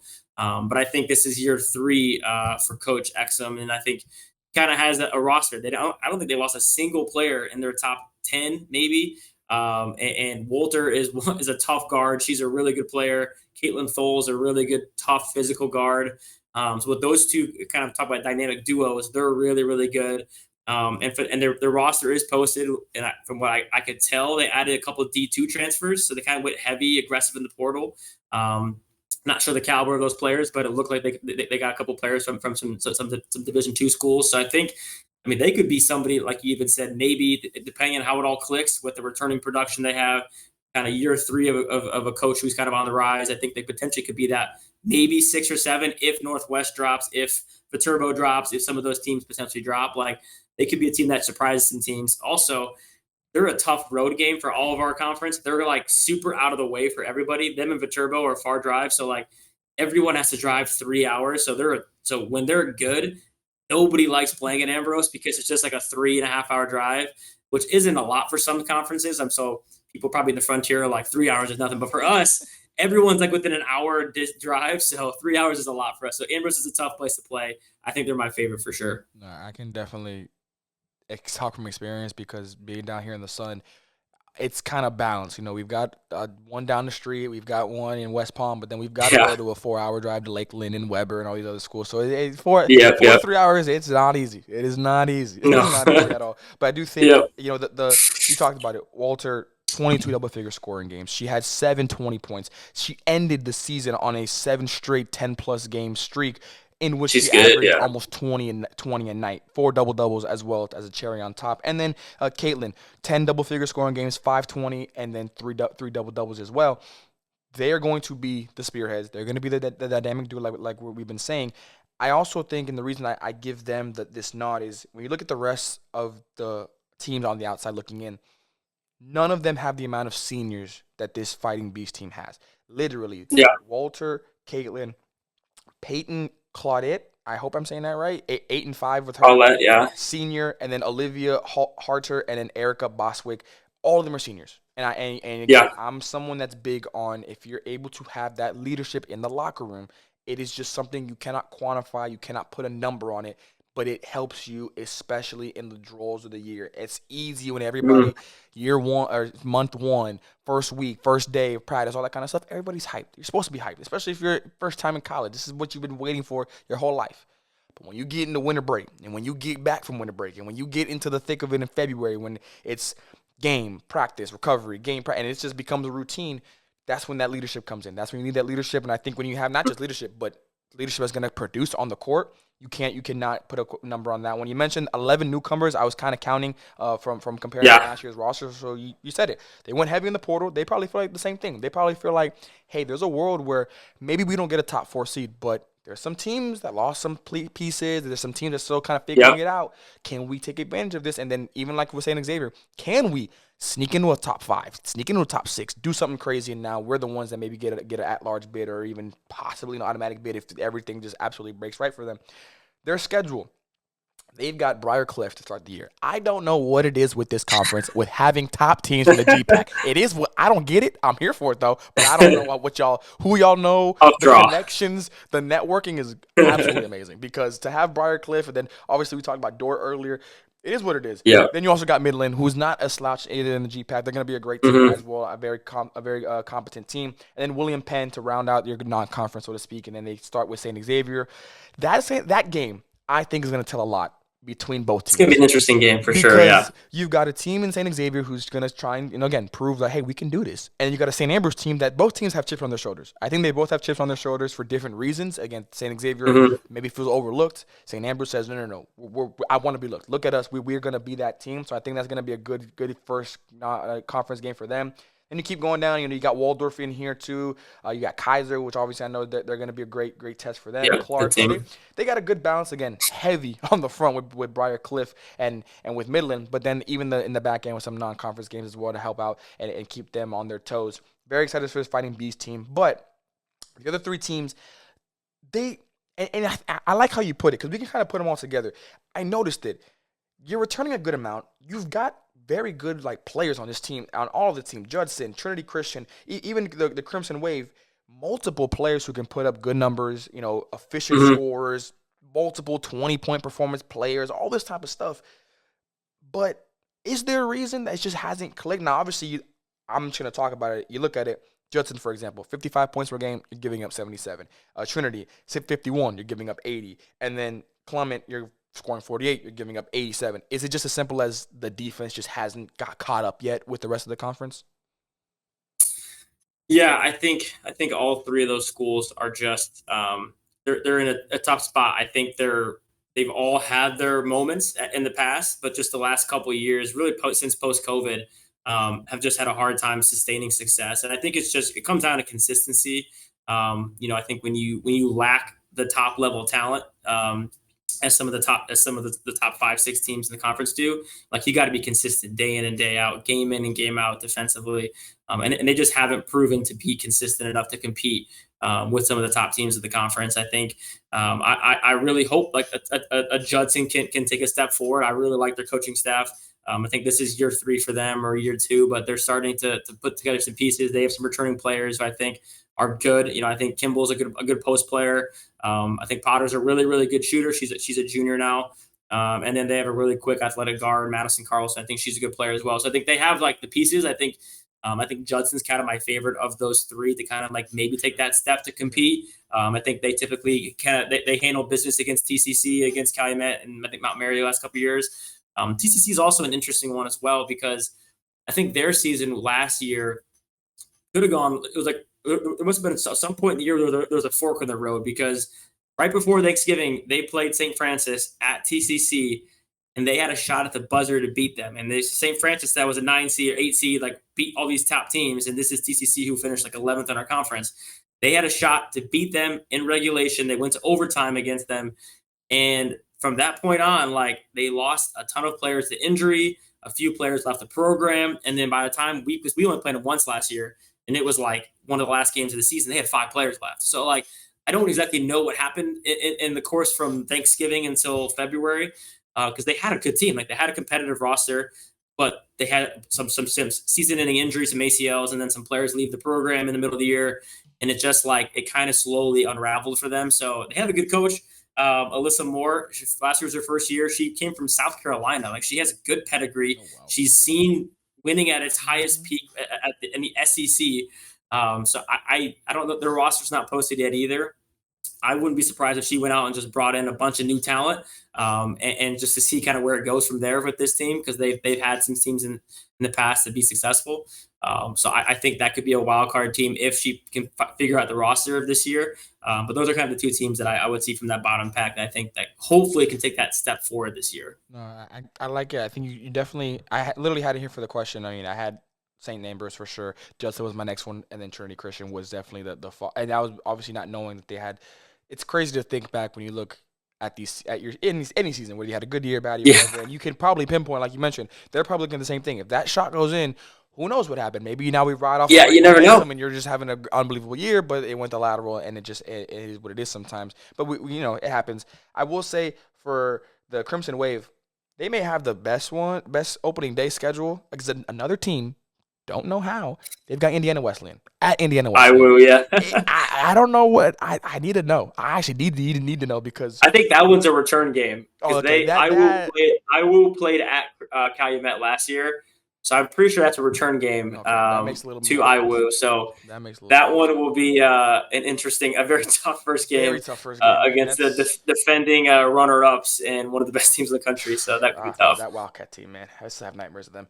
Very, very good. Yeah, this is gonna be a very interesting year. I do think.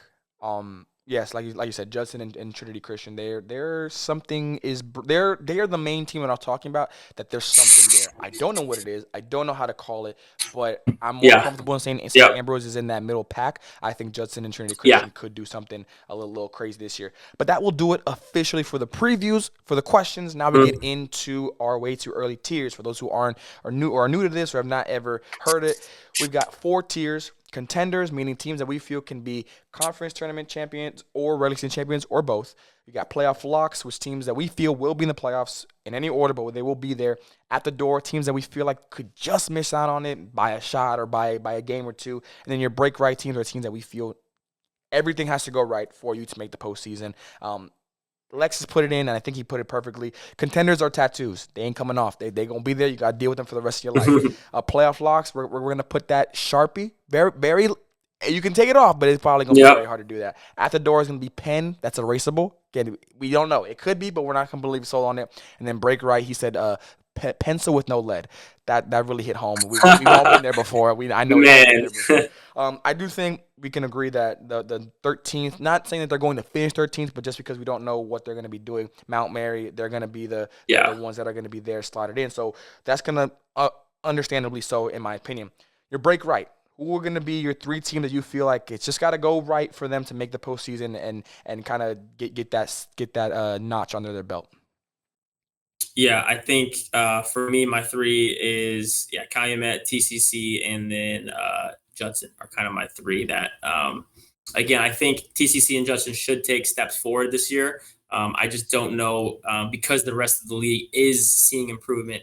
Like you said, the league saw a lot of respect last year. I think teams are getting a lot tougher, even in the middle of the pack, than what they were 4 or 5 years ago. I think it's just going to be tough for them to go from 11 to 6 in 1 year because of just the depth of the conference. I think hopefully they can take a step, maybe get to 9, maybe 8, and then the next year they can build on that. But I just don't see any of those 3 teams cracking the top of the conference. I have those same 3 in that same order. I will say, because from at the door, I went St. Ambrose, HC, and then I went Viterbro.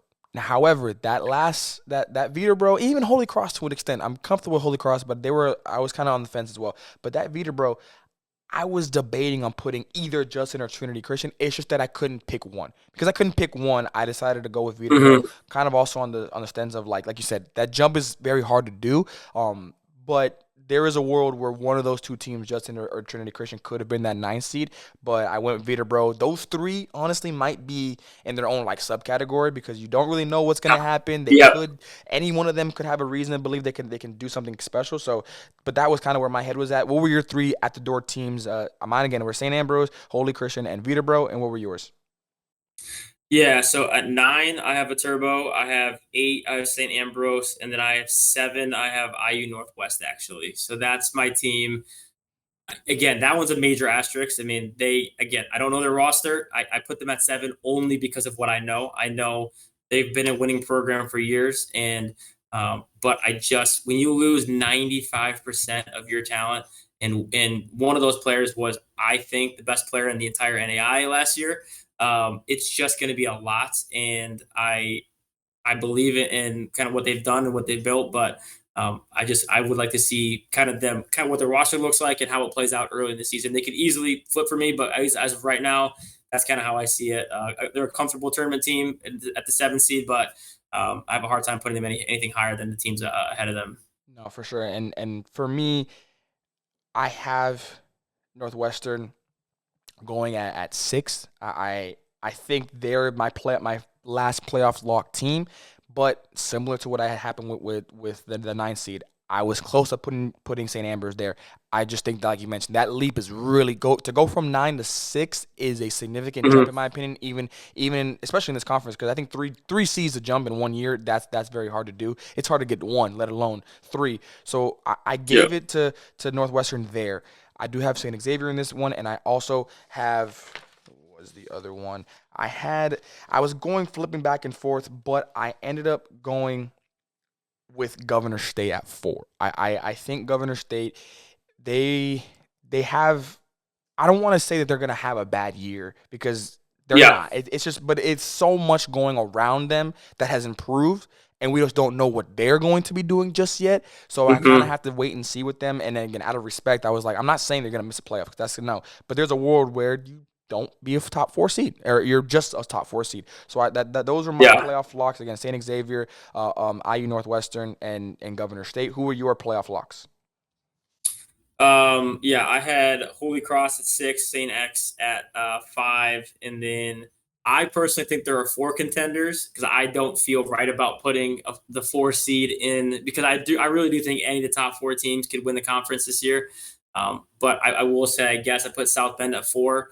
But I would cheat the system and put them in contender. I would go 2 at the 2 locks. I would go 4 contenders. I just truly believe I can't not put them as a contender. I think they truly are a contender. To be fair, technically you are missing a spot. So I gave you a freebie. You want to throw in 4 there? There you go. That's your 13. I'll do it. That's your 13. But no, for my contenders, it's gonna be the Tigers obviously, and then we've got St. Francis, and I went with IU South Bend. I do think I'm just really high on what they're bringing back. I know I mentioned the 3 seed jump is really hard to do, but if there's going to be a team that can do it, I think it's a team that's got continuity, that's got the talent, that's got the ability to just put it all together. And like, this is the year for them. I don't want to say this is the year, because you never know what could happen next year, but I do think, looking at the recent history, this is the best year for them to try and make some noise.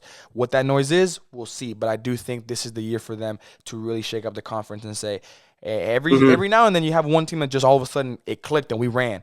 This might be the year for South Bend to click and just let's go all the way through. But that's going to do it for our Chicago Collegiate Athletic Conference preview. Coach, I appreciate you coming on again for our preview. I know you did a great job for the WAC. I know you've been waiting on this one for a while.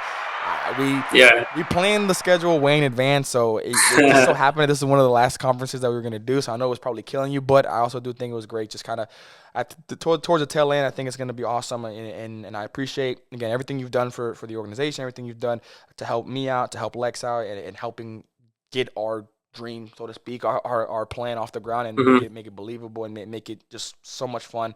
You know, it really does help having you on and everything that you do. So I really appreciate you. I know Lex appreciates you. I'm talking for the both of us right now. So thank you so much. Yeah. And I this might be the start of your podcasting career. I'm just saying. I'm just gonna throw it out there. I'm just gonna throw it Hey. out there. You never know. You never know. After the coach gets too stressful, which it will at some point. We all know it does. We all know it does. Yeah. You can just jump on behind the mic and bada bing, bada boom. You're gonna have a grand old second career. Man. Well, I appreciate that. No, thanks again for having me on. Hopefully, this isn't my last time. Hopefully, we can continue the conversation during the season. As we get closer to once we get full rosters and a little bit more clarity and games being played. I love breaking down games, checking scoreboards and stuff. I just love the NAI women's basketball. Excited for the year. Excited for our conference. And yeah, it's gonna be a lot of fun this year. Absolutely, I'm telling you right now. Y'all make the tournament again. You're the first thing we're doing. You got to bring a microphone onto the plane. You got to do it, and we're gonna hop in while you're on the hotel and all that stuff. And we're gonna have who knows? Maybe we'll drop a player in there too, just to really get. Absolutely, our girls would love that. Our girls would love that. No, absolutely. But Coach, I appreciate it so much. For everybody at home, thank you so much for tuning into this part of the episode. Again, if you're going to stay for the CAC, I understand if you didn't. This is an hour long, more than an hour, so I get it. I understand. If you just came from Chicago, it is what it is. We get that. It's nothing against it. But if you are going to stay, me and Lex are going to preview the CAC now. But if you're not, make sure you guys like, comment, subscribe. Make sure you follow us on all our socials, and we appreciate you guys.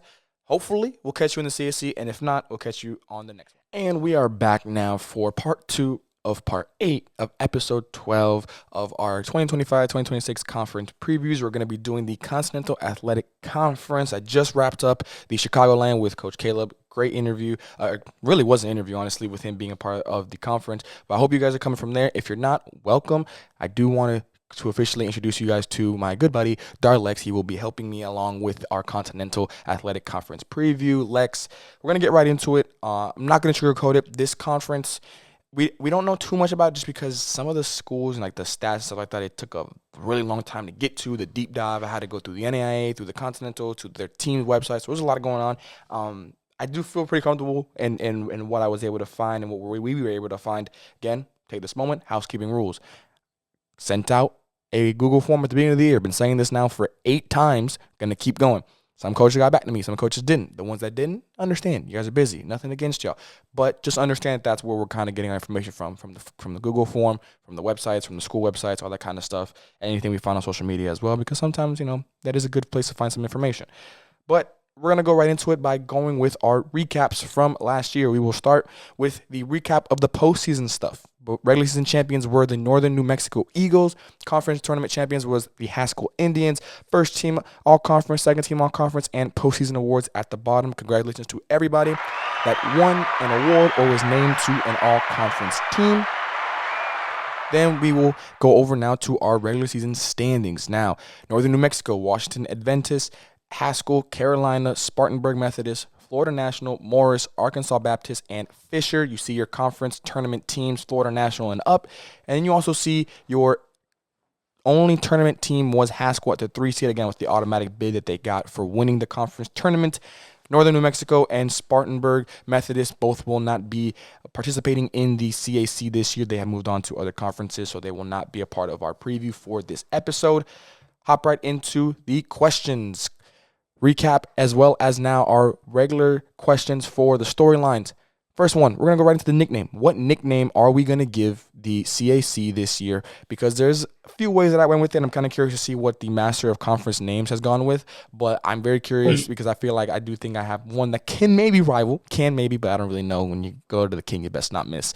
Then number 2, can GGC, the Georgia Gwinnett College Grizzlies, do something historic? They will be joining the not just CAC, but the entire NAIA for their first official season of women's basketball. That deserves a round of applause for sure. Definitely going to be doing that again later when we get to them.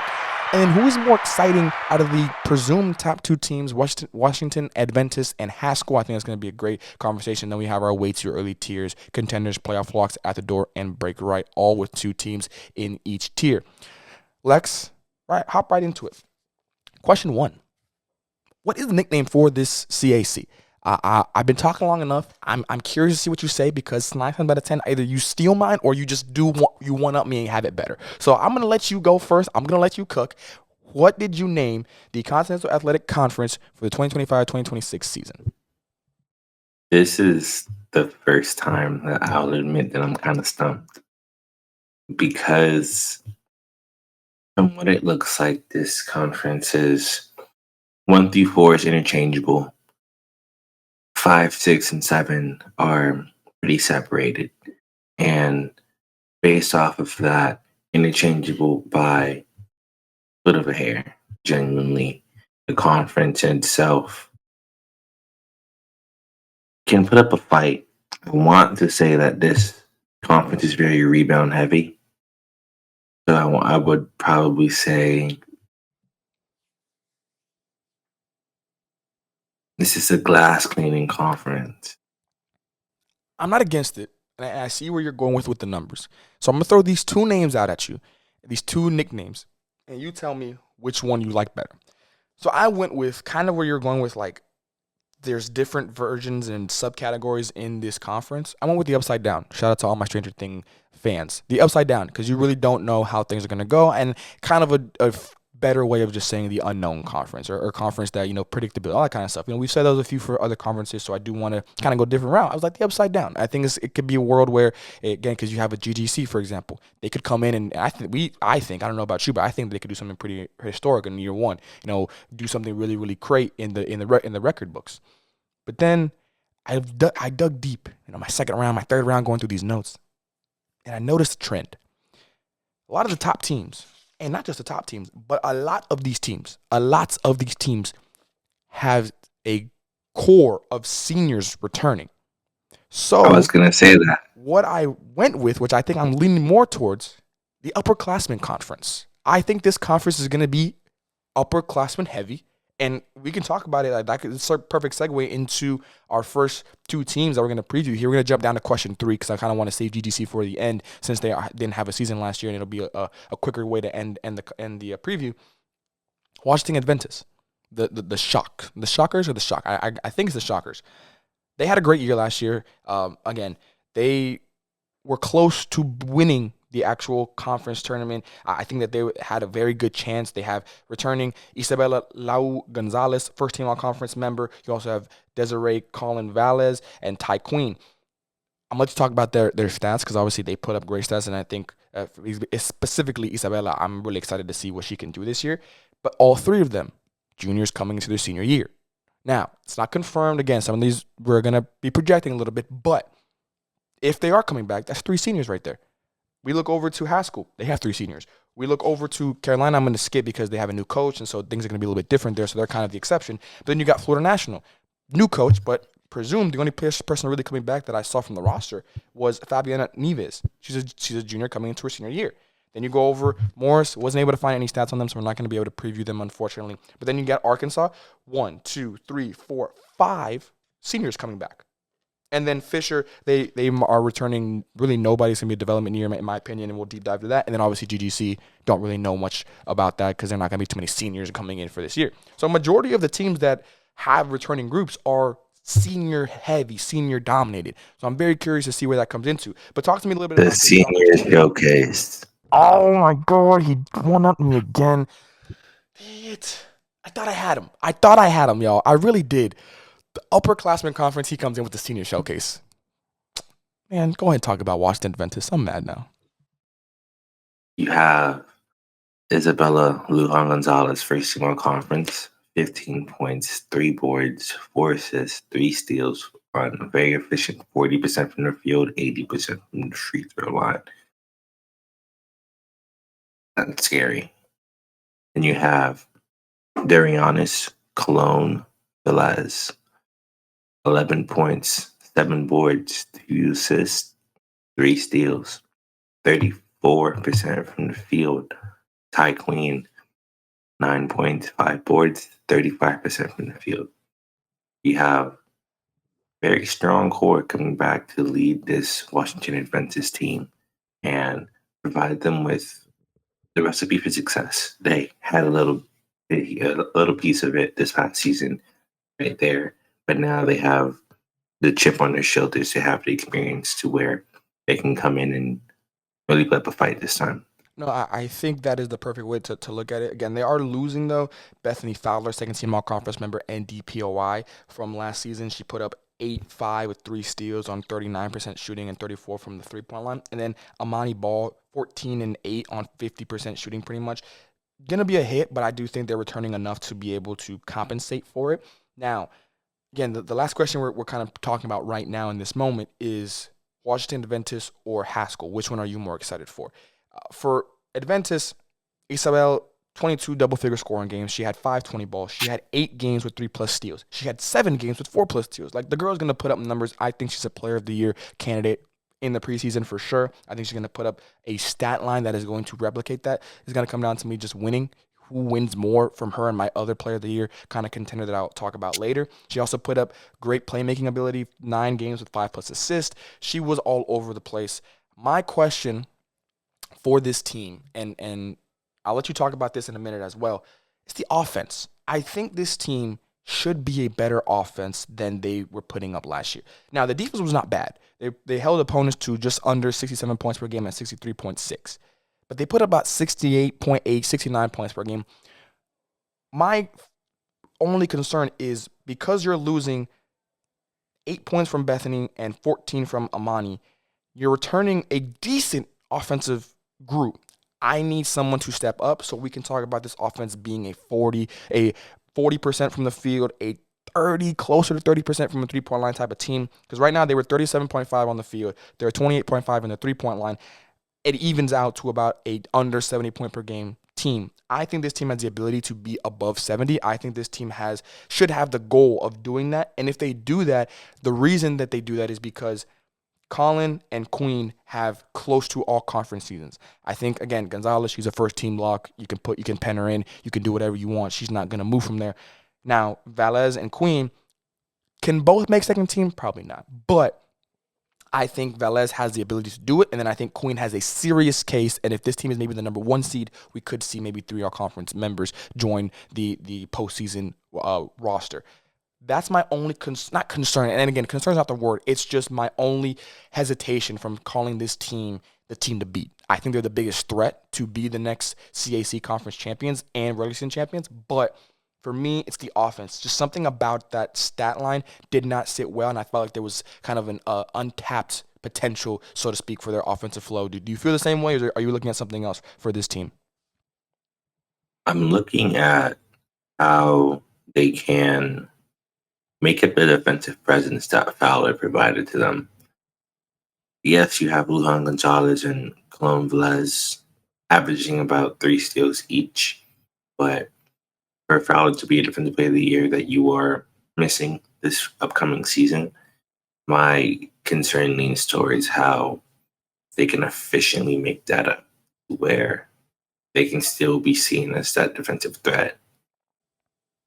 I agree, and again, the other part of the defense, and we'll end it here and then head over to Haskell. The other part of the defense that I think people underestimate when it comes to that side of the ball is the rebounding. You can be a great defensive team. You can force tough shots. You can even force turnovers. But at the end of the day, if you don't end the possession with a rebound, you are putting a lot of pressure on your defense. Now you got to do it again and again and again and again and again. And it's just going to be a mental wear down, and you're just not going to be able to handle it. So you have to understand that while the steals is a good point for Fowler, I'll go the other way. I'm looking at her rebounds. 5 rebounds per game. That means you're clearing 5 rebounds easy.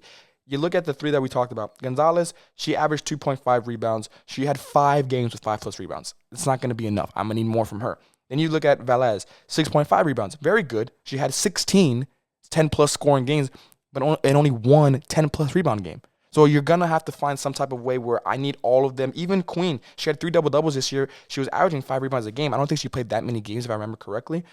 I need all 3 of these players close to 5 rebounds a game, and then you can really help that side of it. But if you don't, you might get, we look at the rebound department.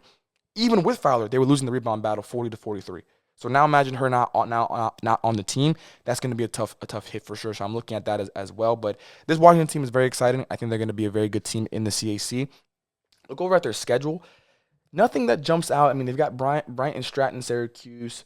Their first conference game, if I'm reading this correctly, will be against Morris. That'll be on November 18th. They do have University of Cumberland, the Patriots, in December. They've got Georgetown in December. So those are going to be 2 really good games that I'm excited to see what they do. But for the most part, I think this is more of a run-of-the-mill, nothing crazy schedule. Again, I understand that the Pats are going to be a legit team, and at least to start the season, we've talked about it in the Mid-South with what they're losing.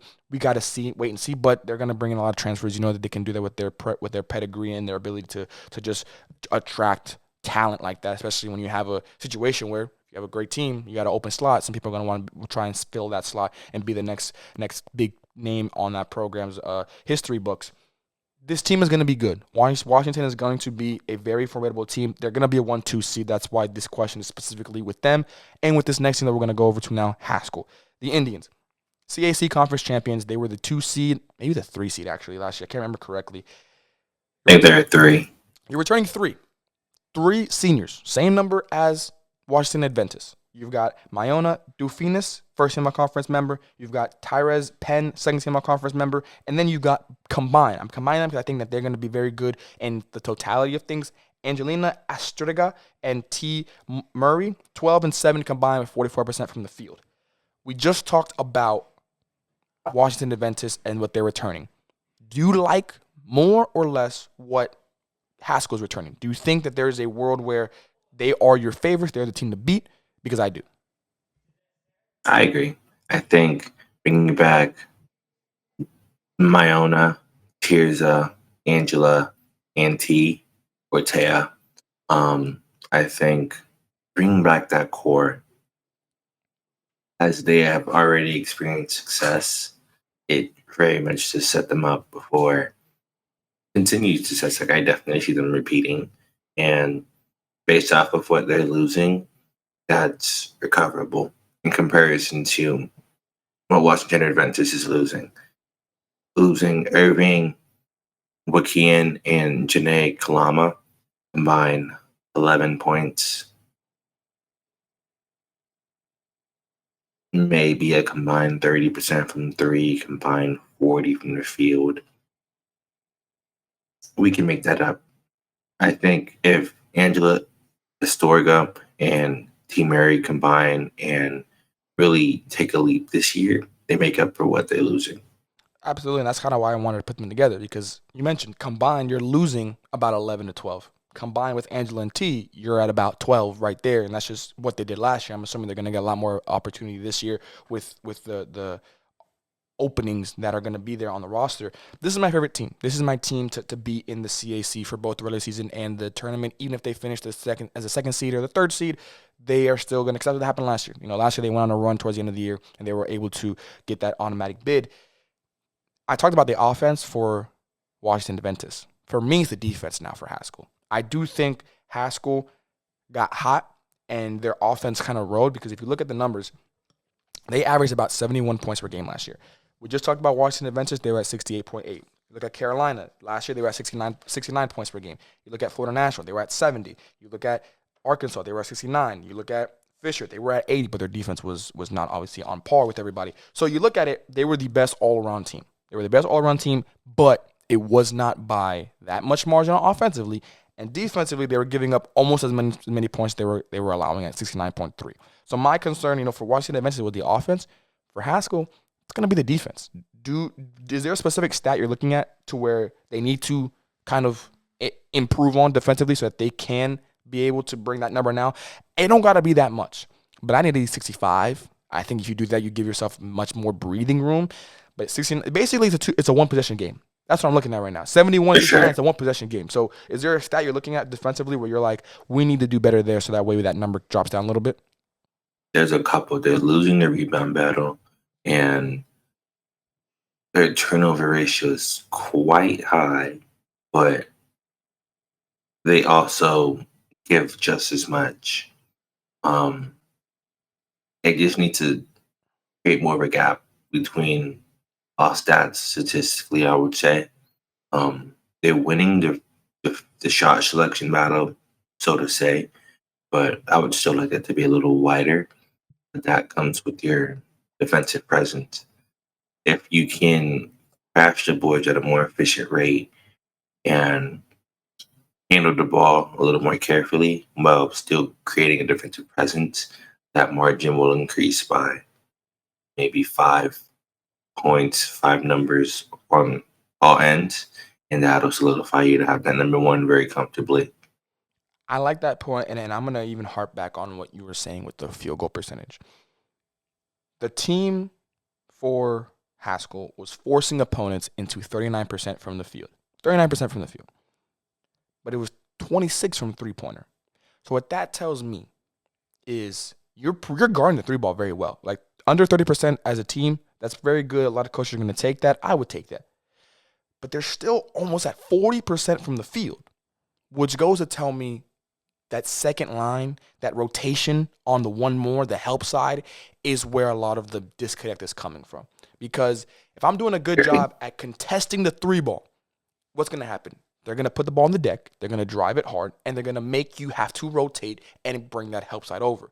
But if that help side isn't late, if it's not there, if it's stuck in no man's land, I get a layup, I get a pull-up, I get a one more to another three. That might go in. So I do think, looking at the numbers, again, we didn't watch film on Haskell. No one. For sure. I'm not going to sit here and say that we were breaking down stuff down. But then just looking at the numbers, seeing that they were allowing 69 points per game, they were almost allowing 40% from the field, but you had under 30% from a three-point line for your opponents.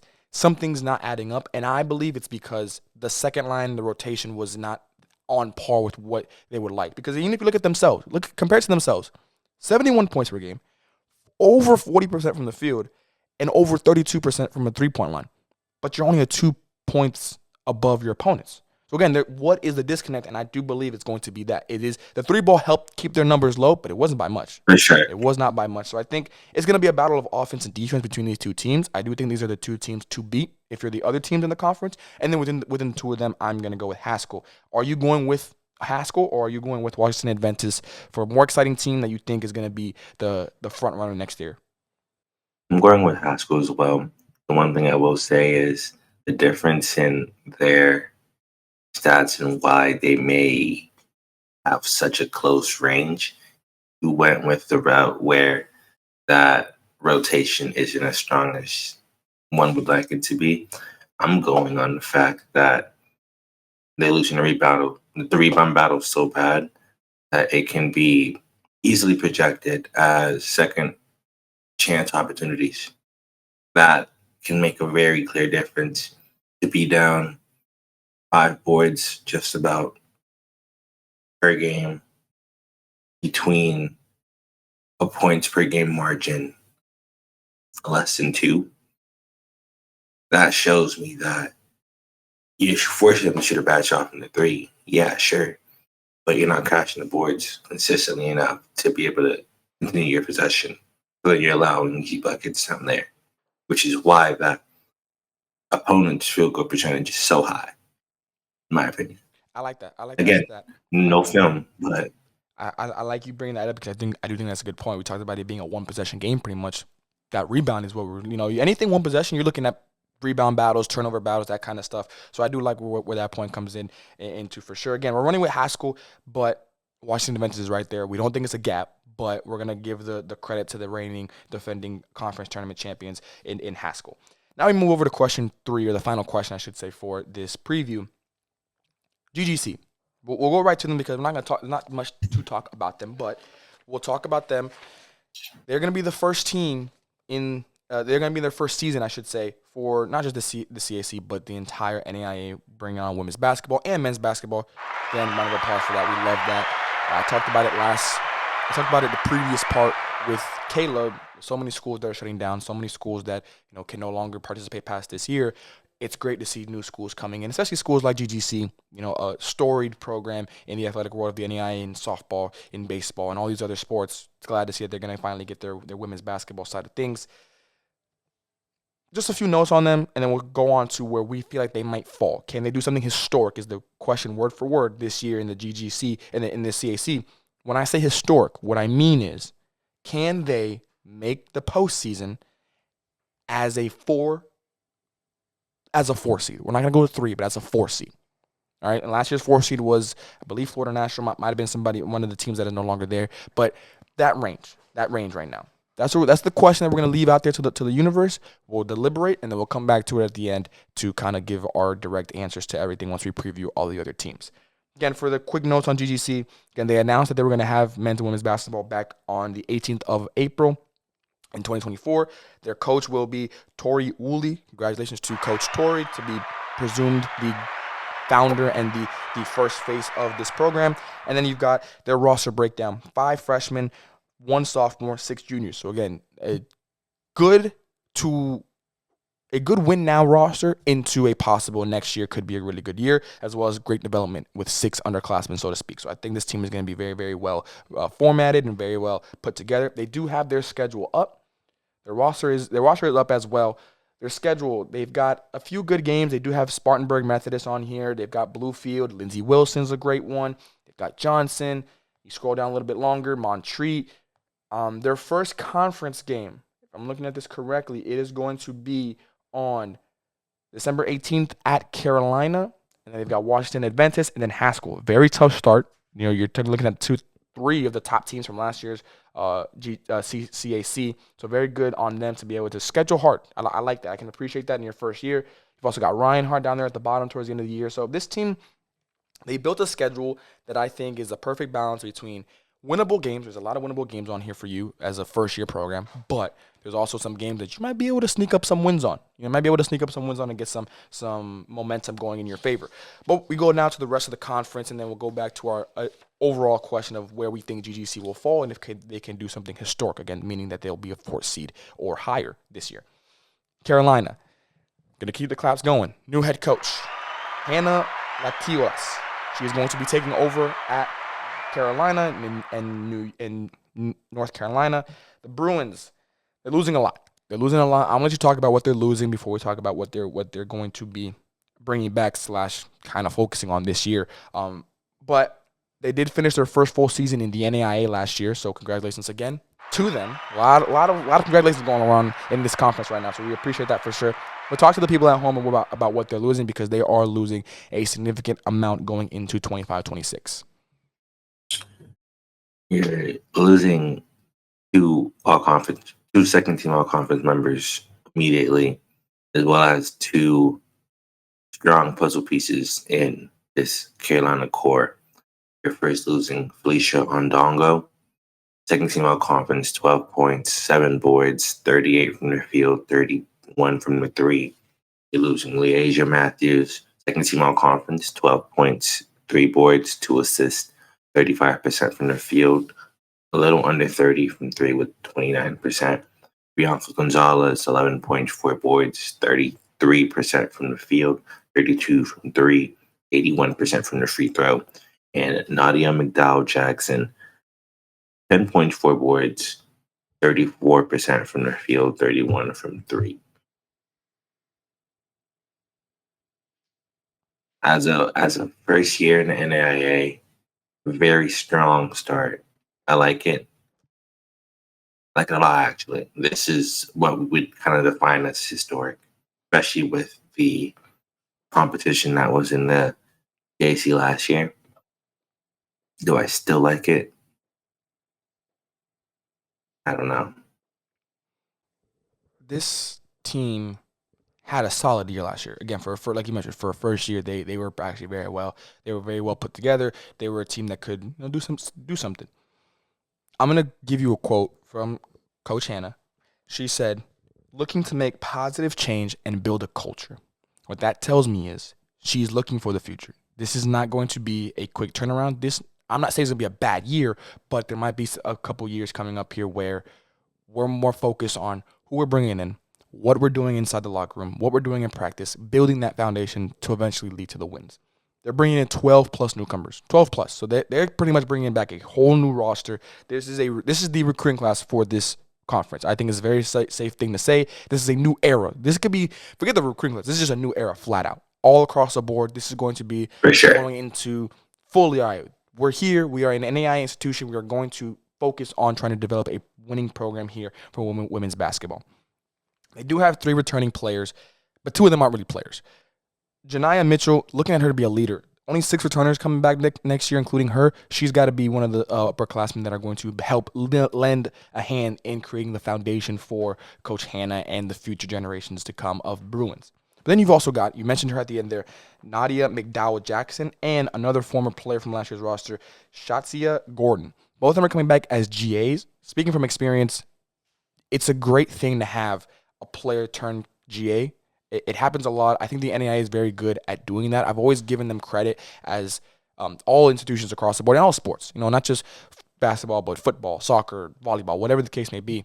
Again, from personal experience, I have seen a lot of GAs here at St. Thomas go from player to GA to coach within a 5 to 6 year span.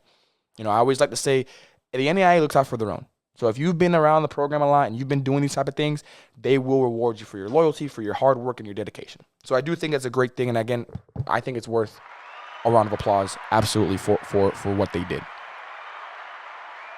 With that being said, again, there's not too much to deep dive with this team. It's going to be a new year. It's going to be maybe some rough patches, a few lumps here and there, but I'm excited for the future because it seems like, and it doesn't seem like it is the fact of you have the person you need at the helm who has the vision on the future, who has the vision on how to get to the future. So we're excited to see where she leads this team in the next few years. Absolutely. Their schedule is out. I know we just went on a spiel about this is the future thing. This schedule does not seem like a future thing because they've got to open the season out. They've got Georgetown College, very strong team, very solid team in the NAIA. Then you've got Montreat, another solid team. Then you've got University of Rio Grande, which is going to be a team that we preview next episode in the River States. Shawnee State. You're going to be going up to the Shawnee State Classic. Who you play, don't know. Could be Shawnee State. That'd be another great test. Then you scroll down a little bit longer. You got Rio Grande again. Then eventually you open up your conference against Morris College on December 10th. And that's pretty much going to round out the rest. The rest of the season is going to be a lot of, there's a Lindsey Wilson, a Campbellsville in here. Almost snuck by me on that one. So 2 Mid-South teams that are going to be very, very strong opponents. This team has a very good schedule built for the future. None of these, we are not banking on them winning maybe any of those games. Because, again, some of those teams are very, very tough opponents. But look at the roster that they brought in. 12 new players. You got to understand the level of competition you need to be at to win in the NAIA, not just in the CAC. So I think that she did a great job at creating a schedule that will lead to that, to lead to the growth. And who knows, maybe it's a faster growth than we expect. But this team, I do think, is just going to be a wait-and-see type of situation. You got to build out for the future. And when they do, who knows what could happen on the other side. Heading over now to Florida National, the next team, another new coach. New coach, Chanel Davila. The Conquistadors, they're losing a lot. They're losing Janice Marti Moreno, first team all-conference member, one of the best pure scorers I've ever seen up close. 3 levels, efficient, almost a 20-point-per-game score on efficient 36% from the field and 30% from the three-point line. The girl can just flat out get buckets. They're also losing a newcomer, Charlotte Lures, a second team all-conference member, 20 points per game, only played in 14 games, so who knows what could have happened if she had a full year. I have it here as well, recruiting class, new era. I'm going to ask you this, because these two teams that we just previewed, very similar. It's kind of hard to preview teams when you're talking about new in the sense of what they're going to be getting back. My question is, who are you giving the title of new? Who are you getting the title of new era out of these two teams? New era meaning we're scrapping it. This is going to be a new team. We're starting from the ground up, working our way up. Who do you think will be a recruiting class team where we feel like the foundation's already there, but if you bring in the right players, you might be able to hit the ground, not running, but you're going to be able to get off to a better start than maybe people expect. Who are you giving that title to, and who are you giving a new era title to? I feel like it would be easier to say that Florida National would be the team that can hit the ground running with their recruiting class and just starting over. Florida National has been in the NIA longer. They've been in these conferences, in these type of battles, and they know what to expect. They know what they're going against. They know what challenges come within the NAIA. And with that, even with both teams having a new coach, I feel like Florida National has seen enough to be able to depict what exactly they need to be looking for, whereas Carolina, it's his second year in the conference, so they're still kind of getting their feet underneath them, but they're still successful. So with that, it can really go either way, genuinely. I like where you brought it down, and I do think the final detail and splitting hairs aspect is the fact that Florida National has been around a little bit longer in the NAIA. I think you got to give them that nod. And Coach Davila, she's a local coach. Like, she's someone that's been around, has seen FNU. She's been around the campus for a few years. Some of her former players have played there when she was at the high school level. So I do think it's a fair assumption to make, and that's why I would give them a recruiting class. If they're able to recruit enough players, they could at least be where they were last year, which was a very good team, middle of the pack, could win some games you don't expect, but could also. I think they're at 6 last year. So I think that if that's where they are again, I wouldn't be surprised if it wouldn't be the craziest thing. Now, if you told me Carolina was at the 4th seed or the 3rd seed or higher, then I'm like, okay, y'all really did something crazy. I think y'all have scrapped the era, and this is more than just a recruiting class. This is everybody. Like, this is a total program shift here. So I'm very excited for that. But yeah, these two teams are kind of similar. Wait and see type of teams. What do they bring in and what do they do in the first few months in the preseason? You know, when we're recording this the Saturday before official practices could start on court with coaches and teams. This will come out later this week. I mentioned about it in the previous part of this episode. This will come out Friday, so teams are wrapping up first week stuff right now. What you're doing that first week, those first few weeks are going to be very important for the start of the year. So these two teams might benefit a lot from these first, hitting the ground running, get right into it, and get on the court with everybody. Again, I mentioned before Morris. I couldn't find anything. I went through the NAI website, the school website, all that kind of stuff. Couldn't find anything, so we're not going to be able to preview them, unfortunately. We wish the best for the Hornets, but it's not much that we can really deep dive if we don't have any numbers to go off of from what you did last year. Last two teams, Arkansa Baptist, Fisher. Both teams are kind of interesting. They're intriguing. The two teams we talked about before, they're more of like, we don't know because there literally is nothing to see. But these two teams, I feel like it's more intriguing because there's something there. We just can't put our finger on it, and if it's going to really show its face throughout the year. 100%. Both teams have a good returning group. Well, I should say Arkansas got the better returning group. Fisher is unknown because they're not really returning a lot. It might be a development year, so I could be kind of projecting a little too much for them, but something still tells me they have the ability to do it. You take Arkansas. What about the Buffaloes really just gives you that dark horse feeling? Because I have them right here as dark horse. What gives you that dark horse feeling? Or is it Fisher that gives you the dark horse feeling altogether? It's definitely Arkansas Baptist. And for me, it's really just because on paper, they aren't losing anything.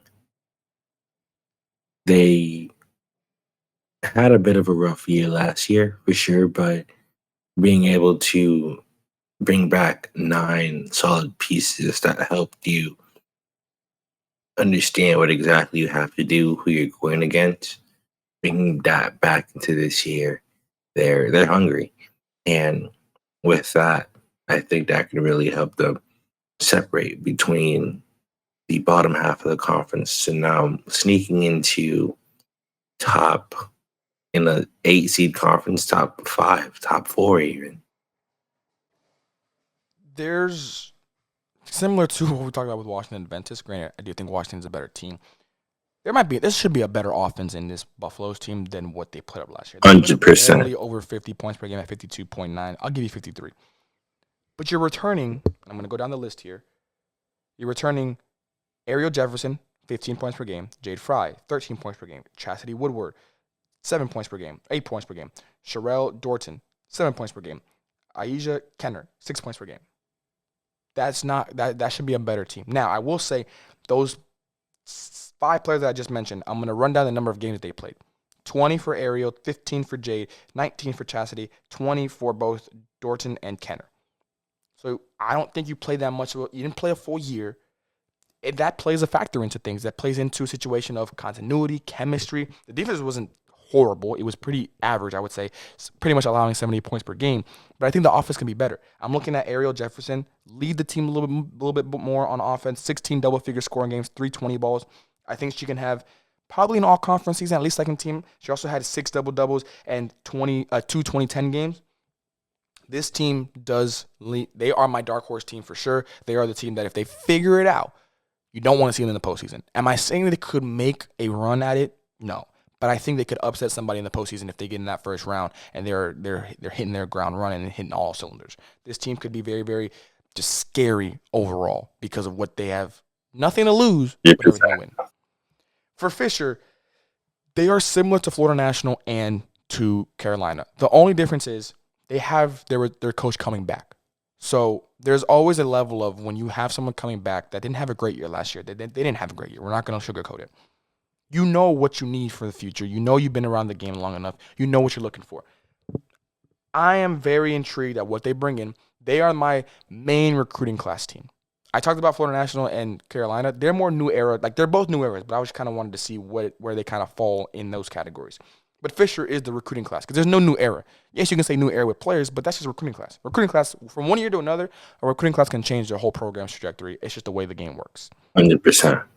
You're losing Ariana Ramos, 12 points per game. Olivia Hamill, 9 points per game. Mayurna Yath, Kamani Partner, and Jay Braggs, 10-plus points combined.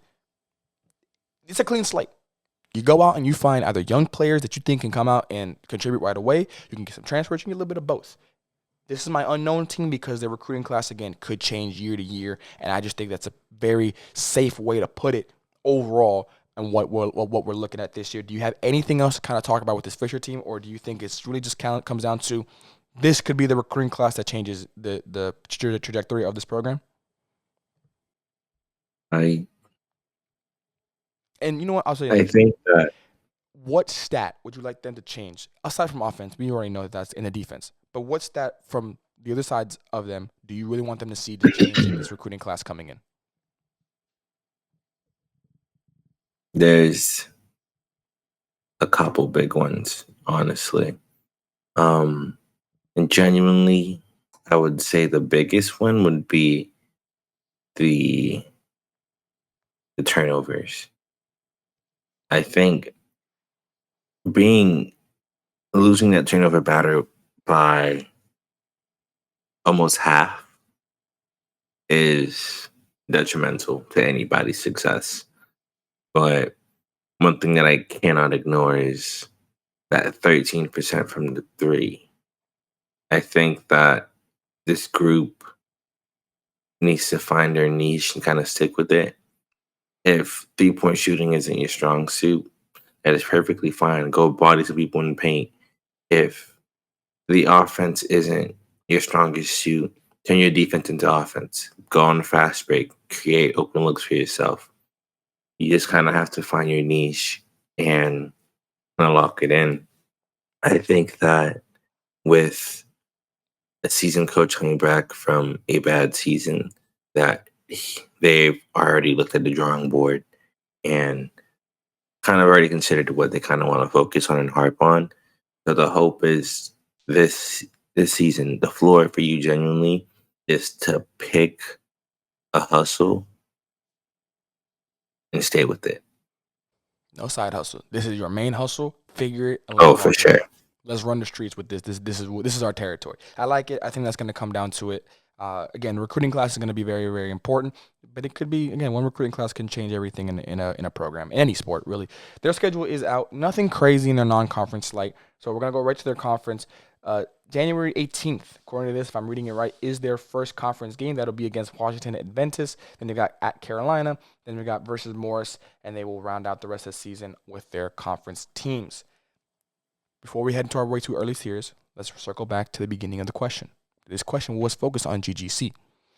Do you think GGC can do something historic this season? And by historic, I mean basically, can they host a postseason game in their home building that is, by the way, fabulous? I have seen the videos. I've seen the pictures. Wow, that thing is amazing.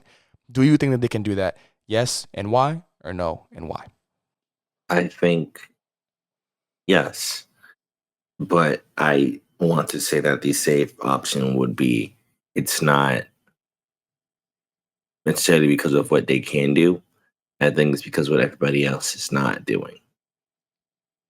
I think that they can easily go into the season clinching essentially 4 and 5 just based off of the performance of everybody else in the conference.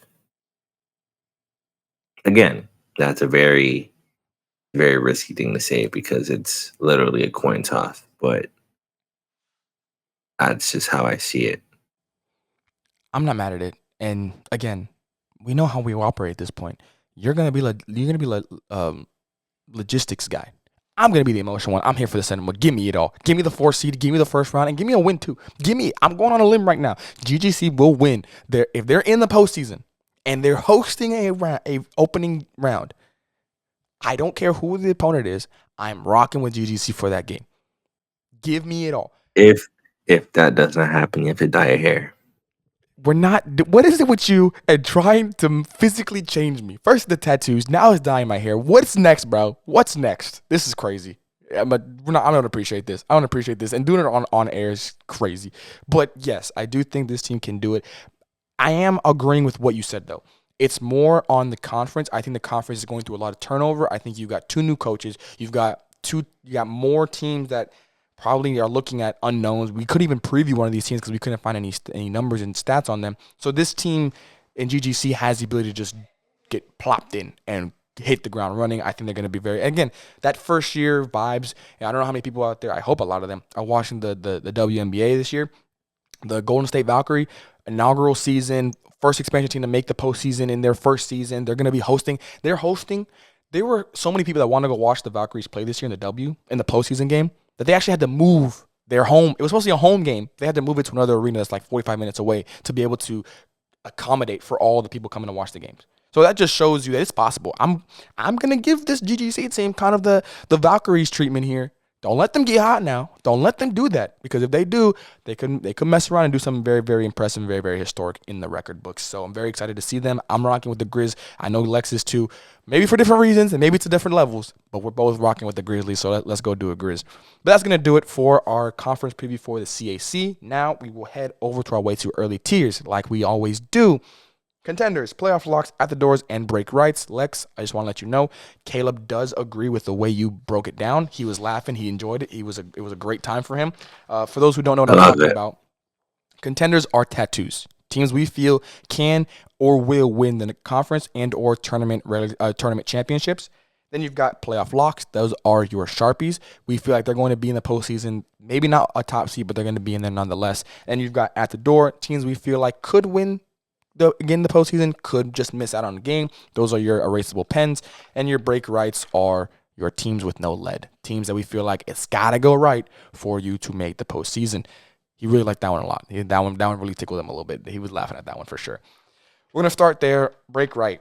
I think we can both agree that we're going to have more state in that final spot, just because we don't know what they're going to be doing here. Is that Oh, for sure. Now, that 7 seed could be a toss-up. I'm curious to see who you went with. Who did you go with that 7 seed? Actually, you know what? Let's do how we did last time. Let's do how we did last time. We're going to count down. I'm going to count down from 3. 1, 2, 3, and you tell me who you have. All right? 1, 2, 3, FNU. Fisher. Ooh, okay. I went with FNU. You went with Fisher. Talk to me about why you went with FNU. Talk to me why you went with Fisher. Just based off of what we have now, it's a clear development year, and even with the development year, if they were to recreate what they did last season, statistically they're 7. Now, I'm not gonna lie to you. Fisher's 6 for me. Like it's not like they're a lot higher. I do think that they're interchangeable. I went with Fisher just because I feel like there's more sense of urgency for them. For Florida National, it's the first year. First year coach, you don't really are pegged to do a lot. Not to say that they can't, but I feel like for Fisher, you don't want to have a repeat of last year, and I think there's a little bit more pressure from in-house, not from out, but like just from in-house to try and go out and find better players. Go out and get you a squad. Go out and get you some players that are going to go out there every night and give it everything you've got. I think FNU, they're going to do that. They're going to find some talented players. I also feel like with FNU's offense, you are losing the majority of your offense. You're losing Moreno and Charlotte combined. That's almost 40 points right there. Not even, we didn't mention Kayla Cruz. She's putting about 11 a night. So you're almost losing 50 points right there. You were putting up 68 as a team anyways. So I feel like that offense might be it's going to be hard to go out and find 20 points per game just like that and do it again, because you need 2 of them at least to compensate for what you're losing. So I think that's kind of why I went Florida National. It's not that big. I could see Florida National being a higher seed and Fisher dropping down, even missing the postseason. But I'm leaning more towards the pressure and the mental side of things when I was going with Fisher as my first at the door team. Now, who's your first at the door team? For the National. So we were there. We were there. You didn't have to give me the face like I completely disrespected you now. We were there. We were both there. We were there. We're going to count down for this next one. All right, your second or first, however you want to look at it, at the door team, your fifth seed. 1, 2, 3, GGC. Quinn Gwinnett. Okay. I think it's safe. I'll let you take why you feel like they're at the door. I do want to know, how close were you to putting them in playoff locks, if at all? No, they weren't. They definitely had. It's at the door. No, just because I tried. I feel like statistically, any new team coming into the conference, unless we know what they're going to do, I feel like their cap is at the door. Just because we don't know anything, and we can't disrespect all the other teams who have proven success and have proven the ability to actually go out there. And not saying they're not going to. Like, again, we love a good story, but I feel like the cap has to be at the door. Anything else is just Kool-Aid abuse. Like, you're just not. Yeah, I don't even know what to call it, but it's just not right. I'm not mad at it. I was a little close of saying let's go all in, but kind of like what you said, these next 4 teams, they've proven to some degree that they have the ability and or the potential to do something. And GGC, without even thinking about it, typically you and I would put a first-year team in any conference kind of at the door unless they're a established program. So the fact that we're putting them so close to playoff lock kind of shows how high we are on what they can do and the ability that they have. So I'm very excited to see them, and I do think the Grizz are going to be in for a very, very good season this year. Playoff locks. Your first one, your 4th seed. Count down. 1, 2, 3, Carolina. We're on a roll here, brother. I really feel like we lately these tiers have been on par with everything. I am gonna lean towards Coach. I think Coach Hannah has the right mindset. I think the fact that you have somebody who's out there again, she's saying everything what you're supposed to say as a first year coach. I'm looking to build whatever, all that kind of stuff. But I feel like from her, I don't know why, but I just feel it a little differently. I feel like she cares more, and I think the main thing is, and it could be the personal side of me, to go out and get not just 1, but 2 GAs that were a part of the program last year. I think it says a lot about where her mindset is at. I think she really is focusing on that. And when you have someone like that who's focusing on building and not worried about the wins right away, which I do think they will come, I think it says a lot about what their future holds in the high side. What from the Carolina team kind of excites you the most on why they could mess around and be another playoff team this year? The upside, they have a lot of newcomers coming in, and they're building for the future. And I feel like with Coach Hannah coming in, the future may not be as far as we expect it to be. I feel like if they can go into December on an over 500 record, then they might as well be number 2. But it's just a big if for that part. I definitely see them hosting. I definitely see them going extensively far when it comes to the playoffs. And I feel like there's no better than Coach Hannah, at least for this team right now, to be able to make that happen. I like it. I really do. Now, this next team, I'm assuming it's the same one that we have. And the fact that we both had this team as the 3rd seed possibly this year really says that we're just in sync when it comes to these things. After 2 months or so of doing this, I would hope we get a little in sync, but who knows? On the count of 3. 1, 2, 3, Arkansa Baptist. Go ahead, brother. I can see that smile. I know you want to talk about your buffs. I think this might be one of your teams. We are going to have, just for the people at home, once the season kind of starts, more so towards the conference side of things in the second half, in the second semester, you and I are going to go out on a limb and pick our teams. Everybody say, oh, that's my team. No. We're going to go out. I'm going to pick a number, probably like 10 or so, maybe a little bit more. These are our teams that we are going to always root for. We're going to be ride or die for them for this year. Next year, we can do whatever. We can change it up if we want. But for this year, we are going to have our teams. Just give the people a little preview. We can pick 1 per conference. Pretty much, because, I mean, we got 20 conferences. So you go one per conference, you get 20. That's a good number. I like that number. I think we could do that. And we cannot, share. It is. There's no changing it up. That has to be We're Sharpie. gonna do a whole draft. We're gonna draft this all the way through, and we get one pick per conference. I like that. This, look, on the fly, off the brain. This is what we do. This is why we're in sync. We've been in sync for the past few months. But go ahead, talk about these buffs and what you like about Arkansa Baptist. I like it that they're not losing anything.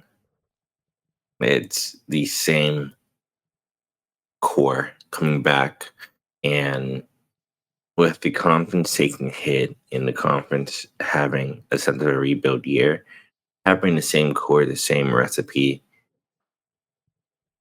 can be a good thing. And I definitely like them to continue to do what they do, which is wreak havoc. And that can play into success because wreaking havoc on teams that are a little more sensitive because they're going through change can allow you to jump into a higher seeding, which is probably why we both put them up there. I like what you said there at the end there. The teams that are sensitive because they're going through change. I think that's very well put. I think that's very just hits the nail on the head of why we went with Arkansa Baptist as number 3 seed. It is a lot on them. Like you mentioned, we're big on core, coming back, all that kind of stuff. But we can't just overlook and just be tunnel vision for what the team is. We got to look at the environment that they're in. 100%. And their environment that they're in is a little sensitive because of the change that's going around them. So I think there's a lot they're going to have to do, but it's not impossible. Absolutely. Last 2 teams, obviously, Washington Adventist and Haskell. Now, I went with Haskell or Washington Adventist. I just feel like Washington Adventist is going to take the regular season a little bit more serious. I don't know why. I'm not saying Haskell's going to punt the regular season. No, they could be the number 1 seed. I'm not surprised if they do that.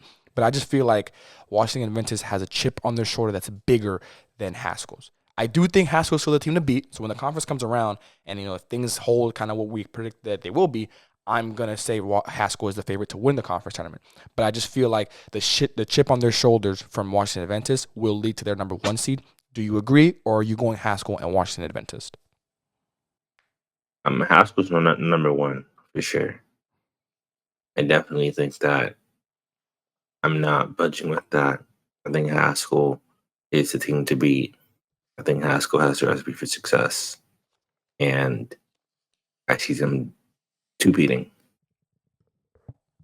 I'm not against it. Again, like I said, I think that they are the team to beat. Don't get me wrong, but we've seen even at the professional level in the W and the NBA, their 1 seeds don't always, that doesn't mean anything until the postseason comes around. Like there's regular season teams and there's playoff teams for sure. Exactly. So I think Washington Adventist will be a regular season team.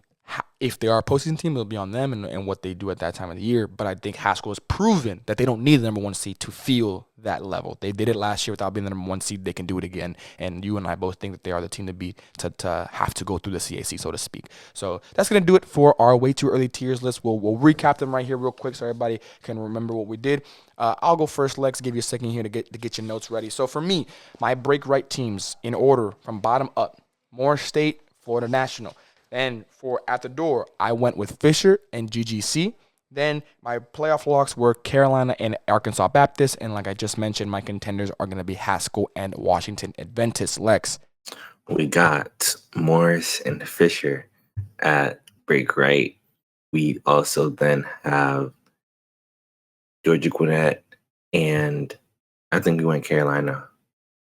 No, we went Florida National. Well, Carolina, we went. I'm ready forgetting. I know we had the same things up until that point. You went for your at the doors. You went Florida National and GGC. Florida National, yeah. Florida National and GGC, and then in order, he went from 4 to 1: Carolina, Arkansa Baptist, Washington Adventist, and Haskell. And that will do it for our way too early tiers list for the CAC, which honestly, I feel like we should rename it because it ain't that early. I mean, it's early, but it ain't that early anymore. Again, when this is coming out, everybody's finishing up first week of practice and stuff. So, but I appreciate you guys. Lex appreciates you guys. Caleb appreciates you guys. We all appreciate you guys. You all deserve a round of applause for the support we have shown on these episodes. I know these episodes can be a little long, but the fact that you guys have been tuning in and the numbers have been going up as the season gets closer is exactly what you and I and all of us here at Hoop Report we're hoping for and we're excited about doing. We've already gotten plans on what we're going to do for the season, kind of rearrange some schedules and kind of doing some new things. So I'm very excited for that. But that's going to do it for episode 12, part 8 of our conference previews.